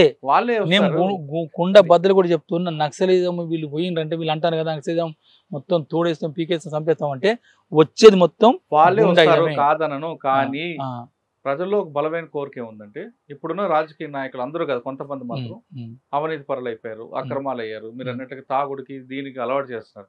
అంటే వాళ్ళకి అనుగుణమైన ప్రజలు కావాలనేది లేదు, వచ్చేది పథకాలని ఇవన్నీ అలవాటు చేస్తున్నారు. ప్రజలు ఏమనుకుంటున్నారు, మీలాంటి త్యాగాలు చేసిన వాళ్ళు వచ్చి చిన్న చిన్న అంటే మరీ పార్లమెంట్ తరహా కాకపోయినా కింద గ్రామీణ స్థాయిలో నిలబడితే ఎలక్షన్లో ఖచ్చితంగా మిమ్మల్ని గెలిపించడానికి సిద్ధంగా ఉన్నారు. మీరు చేసేది సాయుధ పోరాటం చేసి మీరు చేసిన త్యాగాలు వృధాయి మీకు రక్త సంబంధులందరినీ దూరం పెట్టి బాధ పెట్టే కన్నా మీరు ప్రజాస్వామ్యంలోకి వచ్చి, అంటే మీరు కాదు ఇప్పుడు ఎవరైతే ఉన్నారో అందరూ కూడా మీలాంటి వాళ్ళందరూ త్యాగాలు చేసే వాళ్ళందరూ కూడా ఒక కమిట్మెంట్ ఉంటారు. మీలాంటి వాళ్ళు ప్రజల డబ్బు అంటే అది మన డబ్బు కాదు అని భావించే వాళ్ళు మీరు, ప్రజల డబ్బు అంటే నా డబ్బు అని భావించే వాళ్ళు రాజకీయ నాయకులు. మీకు వాళ్ళకి ఉన్న తేడా అది. కాబట్టి మీలాంటి వాళ్ళు ప్రజాస్వామ్యంలోకి వచ్చి సామాన్యులుగా కింద స్థాయిలో పోటీ చేస్తే ఖచ్చితంగా ప్రజలు ఆదరిస్తారు. ఒకటి కాదు, 2 సార్లు, మొదటిసారి ఓడిపోవచ్చు, 2వ సారి ఓడిపోవచ్చు, 3వ సారి ఖచ్చితంగా ప్రజలు మేము గుర్తిస్తారు. మీలాంటి వాళ్ళు వచ్చారనుకోండి మన ప్రజాస్వామ్యం ఇంకా బలంగా ఉంటుంది అనేది నా వాదన. మీ దాంట్లో న్యాయబద్ధమైన ఒక డిమాండ్ ఉంది, ఒక ఆలోచన ఉంది, నేను దానికి ఓకే. అయితే ఇప్పుడున్న పరిస్థితులు నేను చెప్పగలుగుతా. ఇప్పుడు నేను సర్పంచ్గా, ఇప్పుడు సర్పంచ్ ఎలక్షన్లు వస్తున్నాను, నన్ను ఎన్నుకోవాలి. ప్రజలు నువ్వు అన్నట్టుగా నీతి నియమాలు చూస్తలేదు సార్, డబ్బులు చూస్తలేరు. ఎందుకంటే 10 లక్షలు తయారు చేసుకో, 15 అయితే కావచ్చు. ఇప్పుడు వీళ్ళను డబ్బులు నేను సంపాదించుకొని అప్పు తెచ్చుకొని వీళ్ళని కొని దండం పెట్టి కాలు మొక్కి నేను ఇప్పుడు సర్పంచ్ వచ్చాయి, నేను ఏం చేయాలి? మళ్ళీ నేను డబ్బు సంపాదించుకోవాలి కదా. వ్యవస్థ ఇట్లా మారింది. నిలబడండి, ఒకసారి గెలవరు, ఉమ్. 2 సార్లు గెలవరు, ఉమ్. 3ఓసారి ఖచ్చితంగా గెలుస్తారు. మీరన్న ఇప్పుడు మీరు అదే ప్రజలు డబ్బులు ఇచ్చి ఓట్లు ఇచ్చుకోవడం కన్నా ఉమ్. వీళ్ళని మళ్ళీ అడుక్కోవాలని మీరు అంటున్నారు. ఈ ప్రజల మార్పు ఎలా ఉందంటే, మీరు ఇంత త్యాగాలు చేశారు, 20 సంవత్సరాలు కుటుంబాల దూరంగా ఉండి మీ ఆరోగ్యాలు పాడు చేసి ఉమ్. అదేమైనా గుర్తిస్తారనుకుంటున్నారు ప్రజలు? గుర్తించరు. అదే నేను నా కోలిక ఇప్పుడు ఉన్న ఏ మార్గం కరెక్ట్ అయింది ఎట్లా అనుకున్నప్పుడు మన భారతదేశము అన్ని దేశాల కంటే ఒక విభిన్నమైంది. అవును. కులాలు, మతాలు, దేవుళ్ళు అన్ని ఒక విభిన్నమైన వ్యవస్థ మన భారతదేశం వ్యవస్థ. ఈ వ్యవస్థలో ఈ దీర్ఘకాల ప్రయుద్ధ పంతాలని పోదాం అనుకుంటే మాత్రం అది కష్టంగానే అనిపిస్తుంది. మీరన్నట్టుగా మేము కొంతమంది మా మాజీలను చర్చించుకుంటాం, అసలు లైన్ ఇట్లా ఏంది, ఇప్పుడు మేము దిగజారిపోయి దీనంగా మేము బతకలేము, మా కష్టాల మీద మేము బతుకుతున్నాం, మేము కొంతమంది ఉన్నాం అంటే న్యాయబద్ధంగా బతకాలనేది మా కోరిక ఇప్పటి కూడా ఇంకెప్పటి కూడా. మేము అక్రమాలకు దందాలకు మేము అది మీకు రమ్మన రాదు, రాదు, అందులోంచి వచ్చారు కాబట్టి. సార్ ఇప్పుడు ఒకటి ఏంటంటే మేము అనుకుంది ఏంటంటే ఇందులో కమ్యూనిస్ట్ పార్టీలు ఉన్నాయి కదా సార్, కమ్యూనిస్ట్ పార్టీలు చాలానే ఉన్నాయి. వారు ఏం చేయాలంటే ఇప్పుడు కొంతమంది కొంతమంది సోదరులు కూడా తుపాకులు వదిలిపెట్టి ఆ మార్గం కరెక్ట్ కాదు అని వస్తారు కదా, వీళ్ళు ఎవరైతే ఉన్నారో ఒక పార్టీని కొత్త పార్టీగా సృష్టించి కొత్త పార్టీగా పెట్టి దానికి ఒక ఎజెండా, దానికి ఒక ప్రణాళిక, అయిన నియమాలు చేసి నిస్వార్థ పరులనే ఆదరిస్తారు. మొదటిసారి ఓడిపో నేను ఎలా అంటున్నా, మరి మేమేం చేయాలంటే మేము మా స్వార్థపూరిత ప్రయోజనాన్ని వదులుకోవాలి ఇలా పనిచేయాలంటే. అంటే ఇప్పుడు సిపిఐ అంటే బీజేపీ కానీ కాంగ్రెస్ కానీ మిగతా పార్టీల కంటే ఒక విభిన్నమైన పార్టీ తయారు అవ్వాలి. ఇప్పుడు నేను ఉన్నాను అనుకో, నాకు 4 కోట్లు 5 కోట్లు 4 బిల్డింగ్ ఉన్నాయనుకో, నేను కొంతమంది ప్రజలు పంచాలి, నాకు ఎంత అవసరమో గంతే ఉంచుకోవాలి. ఉంచుకొని నేను ఈ పార్టీలోకి నేను పోయినా అనుకో, అందరు అట్లా వచ్చారనుకో, పార్టీని ప్రజలు నమ్ముతారు, మనల్ని అందరిని ఎన్నుకుంటారు. ప్రజా సంబంధించిన ప్రభుత్వం నుంచి వచ్చి ఏవైతే మనం చేయాలనుకుంటామో అవి నిరూపించగలుగుతాం. కానీ ఇప్పుడు అవన్నీ జరిగేవి కావు. దాని మీద చర్చ పెట్టాలంటే మనకు ఇంకో 2-3 గంటలు సరిపోతుంది. ఇప్పుడు సమయం తక్కువ ఉంది. లాస్ట్ ఏంటంటే ఇప్పుడు నేను తను రిటర్న్ పంపినా కదా నువ్వు పని చేయలేవని, నేను బెటాలియన్ 2లో ఉంటుంది. నేను battalion 2 commander, HZC member, military incharge కూడా, డైరెక్టర్ కూడా. ఈ చేస్తున్న క్రమంలో కూడా ఆయన దాడులు చాలా ఇన్స్పైర్గా ఉన్నాయి. ప్రపంచకైనా దేశానికైనా మన పార్టీలో అయినా చాలా ఇన్స్పైర్ దాడులు చేసిండు అన్నట్టు. అప్పుడు నేను ఒక లెటర్ రాసిన తనకు, ఏంటంటే కామ్రేడ్ హిడ్మా, నేను ఒకప్పుడు నిన్ను చిన్న చూపు అంటే నీ అనారోగ్య పరిస్థితులు అయితే నేను చేయలేవని నేను వెనక్కి పంపిన, అది తప్పని నిరూపైంది. ఇది నా ఆత్మ విమర్శ నేను చేసుకుంటున్నా, అది నా తప్పు, నీకు ఎంత బాధించిందో ఎంత బాధ పెట్టిందో అని ఒక లెటర్ రాసిన. లెటర్ తను సంతృప్తి చెంది అర్జున్ దాదా ఇప్పుడు గ్రహించిండు నా పోరాటాన్ని కానీ నా సామర్థ్యం గ్రహించానని అని మళ్ళీ ఒకసారి నాకు కలిసినప్పుడు చెప్పిండు. అర్జున్ దాదా జిందాబాద్ అన్నట నాకు కూడా చెప్పారు, ఏమని ఇట్లా రాశారు, నాకు అక్క పెద్ద అక్క అని చెప్పేది. సంతోషపడ్డా నేను. అయితే ఇంత తెలివి, ఇంత సామాజిక స్పృహ, ప్రజల్లో ఆ కలిసిపోయే తత్వం ఉన్న వ్యక్తి అంత ఈజీగా ఎలాగొచ్చారన్న మారేడుమిల్లికి ఏం సంబంధం? ఇది ఒక్కటి గ్రహించాలి, అది ఇప్పుడున్న సిచ్యువేషన్ నాకు అనిపించేది. అసలు మారేడుమిల్లికి ఆయనకి సంబంధం ఉందా? సంబంధం లేదు. ఈయనకు కొన్ని ఏంటంటే ఈ నరాయణ బనేత అనేది అది అందరికి తెలుసు. ఈ నరాయణ పీక్ వస్తాయి బాగా, అంటే ఇట్లా అంటాడు, ఇట్లా బాగా అంటాడు. ఈ నరాలు బాగా పీక్ వచ్చే సమస్య బాగుంటుంది, మందులు వాడతాడు, అది బాగా సీరియస్ కావచ్చు. బహుశా ఆయన ఏంటంటే పార్టీ తీసుకున్న టాక్టిక్స్లో భాగంగా, అంటే ఇక్కడ డీకేని మొత్తం చుట్టుముట్టు కాబట్టి మనం వేరే రాష్ట్రాలకి వెళ్ళిపోవాలనే ఒక ఆలోచన తీసుకున్నారా అనేది ఒకటి. రెండోది, తనకి సీరియస్గా ఆరోగ్య సమస్య ఉన్నాయి కాబట్టి ఏమన్నా మెడిసిన్ కోసం వేరే హాస్పిటల్కి పంపుతుంటారు అనేది ఈ 2 ఆలోచనలు తప్ప మిగతా అయితే ఆయన సరెండర్ అవుతాడు అనేది నేను అనుకోను. ఒకవేళ కావాలనుకుంటే మన సతీష్ ఉన్నాడు, సోను ఉన్నాడు, వాళ్ళు ఇంత ముందు చర్చించారు, ఇంతో మాట్లాడినరు, ఇట్లా ఈ కరెక్ట్ ఈ పాలసీ కరెక్ట్ అనిపిస్తలేదు, ఇట్లా సరెండర్ అయిదామని చర్చించిన కూడా ఆయన ఇనలేదు. ఒకవేళ ఇంత నిర్బంధంలో మళ్ళీ ఆలోచన వచ్చి సరెండర్ కావాలనుకుంటే మీడియా వాళ్ళు పిలుచుకును, ఆయనకు అనేక రకాల చూస్తున్నాయి. అంటే మీడియా వాళ్ళు కుప్పలు తెప్పలు పోయే అవకాశం ఉంది ఆయన దగ్గరికి. మీడియా వాళ్ళని పిలుచుకును, లేకపోతే రాజకీయ నాయకులు ఏమవచ్చు, ఆయన అలాంటి పని చేయలేదు. ఆయనే కొద్దిగా అటు నిర్బంధం కొద్దిగా తక్కువ ఉందని చెప్పి అటు నుంచి విజయవాడ నుంచి అటు ఎటన్నా వేరే తమిళనాడు, కర్ణాటక, కేరళ ఆ రూట్లో వెళ్ళిపోదామని అనుకున్నాడా, లేకపోతే హాస్పిటల్ చూద్దాం అనుకున్నాడా? ఈ రెండిట్లో సాధారణంగా హిడ్మా ఒక ప్రాంతం నుంచి ఒక ప్రాంతం వెళ్ళారనుకోండి, వెళ్ళినప్పుడు ఆయనకి హిడ్మా కాబట్టి భారీ ఎత్తున సెక్యూరిటీ ఉంటుంది. 20-30 మంది అవ్వచ్చు, 100 మంది ఉంటుండొచ్చు. ఎలా వెళ్తారండి? అంటే ఆయన చుట్టూ 100 మంది ఉంటారా, లేదు ఒక 5 కిలోమీటర్ 3 లేయర్స్లో వెళ్తారండి? అంటే వీళ్ళకు బయటికి వచ్చే వాళ్ళకంటే 3 లేయర్ల సెక్యూరిటీ వ్యవస్థ ఉంటుంది అని అంటారు కదా. ఫస్ట్ ఏంటంటే ప్రజలే మిలిషియాయే first layer. Okay, first layer అంతే. ప్రజలు మిలిషియా అనేది ఫస్ట్ లేయర్. సెకండ్ మేము అనేది అంటే దాన్ని మిలిషియా అంటాం, పునాది బలగాలు అంటాం దాన్ని. రెండోది సెకండరీ ఫోర్స్. సెకండరీ ఫోర్స్ అంటే ప్లటూన్లు, మిలిటరీ దళాలు, ఎల్ఓసులు, ఇవి వాళ్ళు ఆర్గనైజేషన్ చేసుకుంటే తిరుగుతూ ఉంటాయి. అంటే ఎంత దూరంలో ఉంటాయి ఒక మనిషికి? అంటే ఇప్పుడు ఉన్న ఏరియాలో 2 కిలోమీటర్లు ఉంటూ 5 కిలోమీటర్లో ఉండొచ్చు అట్లా. ఇది second layer. Second layer. Okay. ఇక లాస్ట్ తన దగ్గర లేయరు ఆయన సంబంధించిన సభ్యులు. ఇప్పుడు బెటాలియన్ అనుకున్నప్పుడు 2 కంపెనీలు, ఒక బెటాలియన్. ఓకే.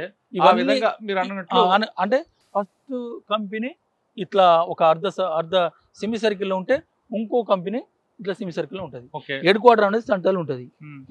వీళ్ళు డేరా వేసేటప్పుడు పోయేటప్పుడు కూడా ఫస్ట్ కంపెనీ ముందు ఉంటుంది, తర్వాత హెడ్ క్వార్టర్ ఉంటుంది, దీనిక సెకండ్ కంపెనీ ఉంటుంది. ఇది రెండు అలాగా మూవ్ అవుతుంటాయి, అంతే కదా. ఒకవేళ శత్రువు ఇంకెక్కువ అనుకుంటే ఇళ్ళకించి ఒక సెక్షన్ ఈ సైడ్ కు, ఇంకో సెక్షన్ ఇటు సైడ్ కు. ఓకే, 4 వైపులు పంపిస్తారు. 4 వైపులా ఉంటాను. ఓకే. కానీ ఇప్పుడు ఇక్కడ వచ్చేసరికి హిడ్మాకు సంబంధించిన శాన్ అంతా కూడా, సెక్యూరిటీస్ అంతా కూడా ముందే వచ్చింది మైదాన ప్రాంతానికి. తర్వాత హిడ్మా, రాజీతో పాటు మన నలుగురు ఉన్నారు, వాళ్ళ దగ్గర AK-47 ఉన్నాయి. అంటే అది కొంచెం అనుమానాస్పదంగా అనిపిస్తుంది నాకు తెలిసి వాళ్ళు 4-5 AK-47 పట్టుకొని పోకపోవచ్చు. వీళ్ళను సివిల్లనే పట్టుకొని అంటే మీడియా చెప్పే ప్రకారం అక్కడ సిచ్యువేషన్ మాకు తెలియదు కాబట్టి వాళ్ళ దగ్గర తుపాకులు అయితే లేవు అనిపిస్తుంది. పార్టీ వాళ్ళు కూడా రాశారు కదా, మెడికల్ ట్రీట్మెంట్ కోసం పోతున్న క్రమంలో కూడా పట్టుకున్నట్టే రాశారు అక్కడ. అవును, మెడికల్ పట్టుకోవచ్చు అన్న, అది కాదు. మారేడుమిల్లి ఏరియాలో హిడ్మాతో పాటు సరిత అని దొరికారు. కానీ హిడ్మా కన్నా ముందు ఎవరు దొరకాలి?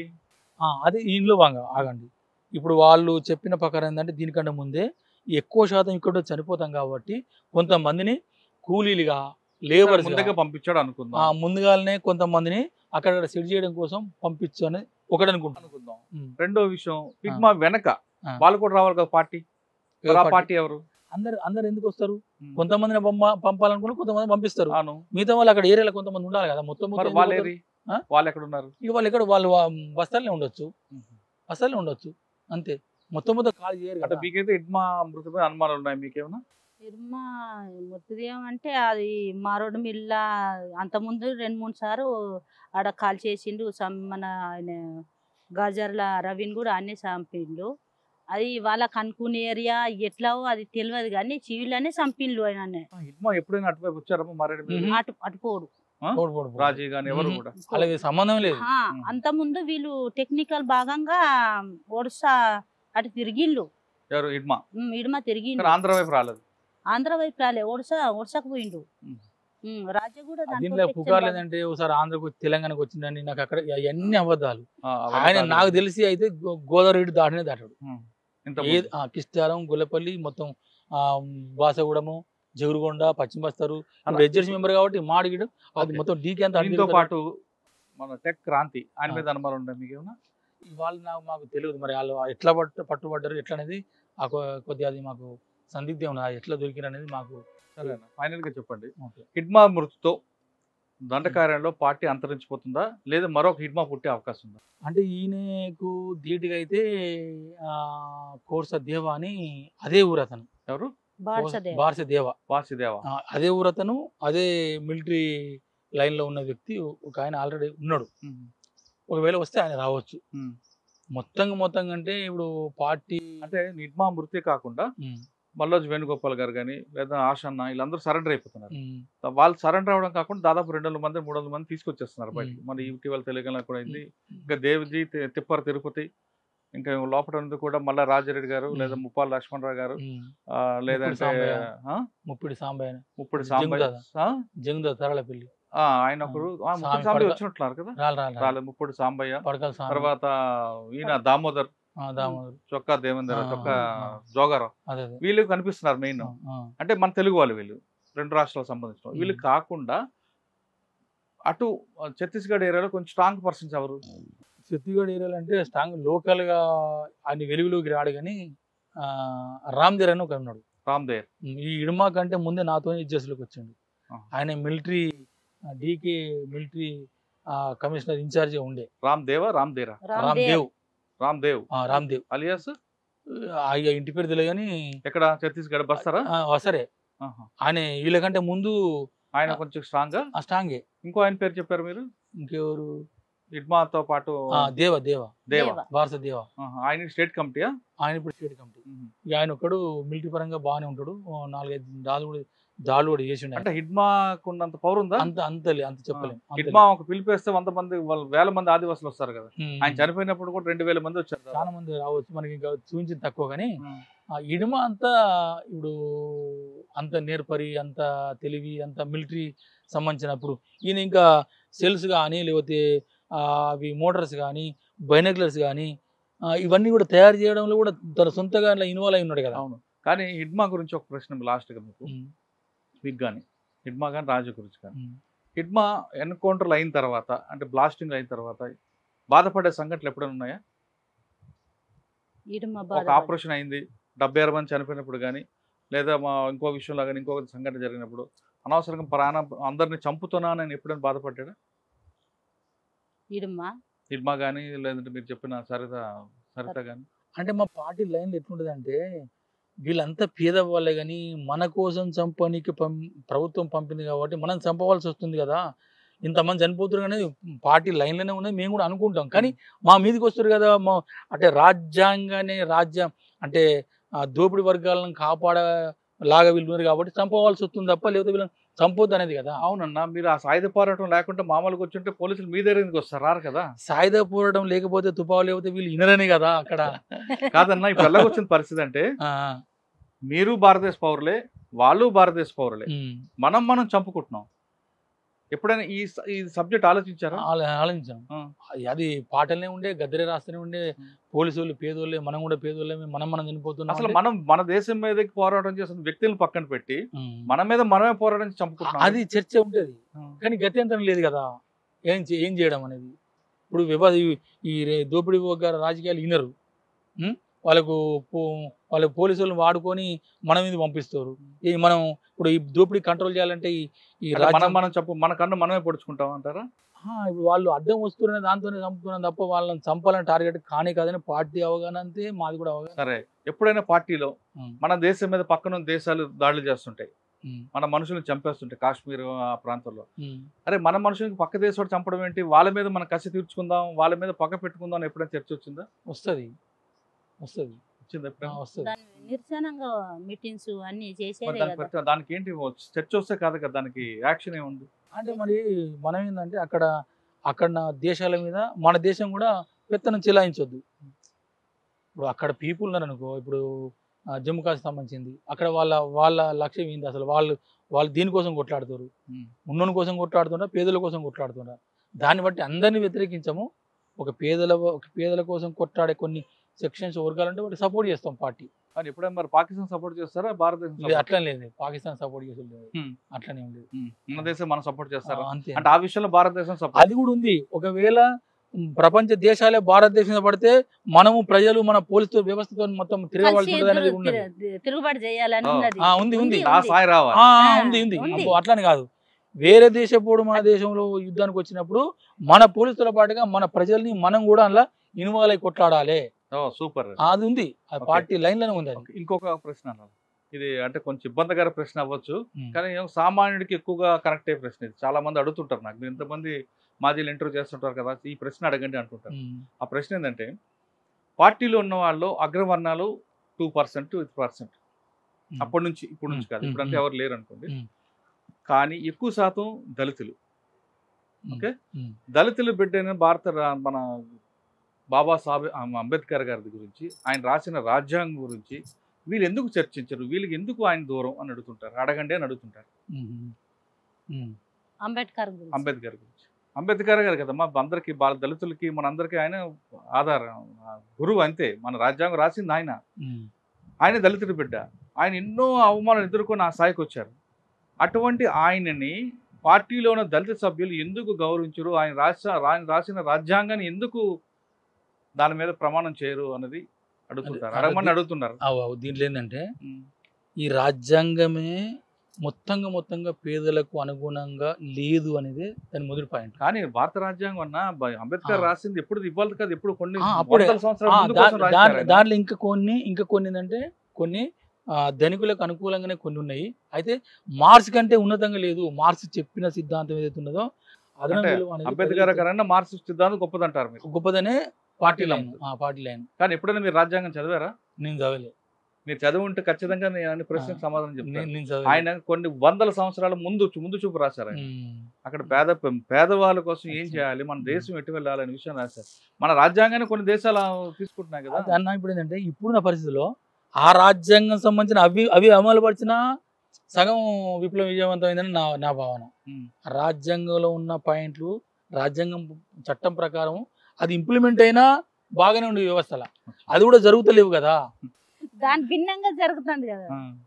ఇప్పుడు చట్టాలని కోర్టు ఉన్నాయి, నేను చూస్తున్నా కదా. చంపినోడికి ఉరిశిక్ష పడతనే లేదు. వాడు చంపినోడే మళ్ళీ డబ్బు పెట్టి మళ్ళీ లాయర్స్ మాట్లాడుకొని మళ్ళీ చేసి మళ్ళీ వాడు బయటకు వస్తుంది కదా. మన దగ్గర ఎలా ఉందంటే ఫైనల్ జడ్జిమెంట్ ఉండట్లేదు. అరెస్టు, ఛార్జ్ షీట్, కోర్టు 10 సంవత్సరాలు తర్వాత ఆ సంఘటన పూర్తి మర్చిపోతారు. అది చూసేవాడికి ఏమవుతుంటే ఇన్ని సంవత్సరాలు గ్యాప్ ఉంది కాబట్టి మనం ఏమైనా నేరం చేయొచ్చు ధైర్యం మనమే ఇస్తున్నాం. ఉదాహరణ సార్, ఇప్పుడు భూములు ఉన్నాయనుకో, భూములు రెవెన్యూ దాని ఇంకా లూప్ హోల్స్ ఎట్లా ఉన్నాయని చెప్పి రెవెన్యూ దగ్గర పోయి కలెక్టర్ దగ్గర పోయి ఇది చేసి వాడు ఇన్ని వేల ఎకరాలు ఎట్లా పట్టా చేసుకుంటుండు. ఒక 4 సార్లు ఎట్లా పట్ట అవుతుంది. మొత్తం మీద తీసుకుంటే హిడ్మా, రాజీ వీళ్ళిద్దరూ చాలా మంచి వాళ్ళని చెప్తున్నారు. ఒక చిన్న కుటుంబం నుంచి ఒక సామాజిక సృహతో వచ్చిన హిడ్మా, రాజీ ఈ విధంగా అడవులు అమరలావడం, ఇది పట్టుకొచ్చి చంపారా కాదు కానీ ఆయనకి అనారోగ్య సమస్యల మీద ఇటు వచ్చారు, ఎక్కడో ఉచ్చులో పడి ఈ విధంగా ప్రాణ నష్టం జరిగింది. కాబట్టి హిడ్మా లేకపోయినా పార్టీ మాత్రం దండకారణలో ఇంకో రూపంలో వస్తుంది.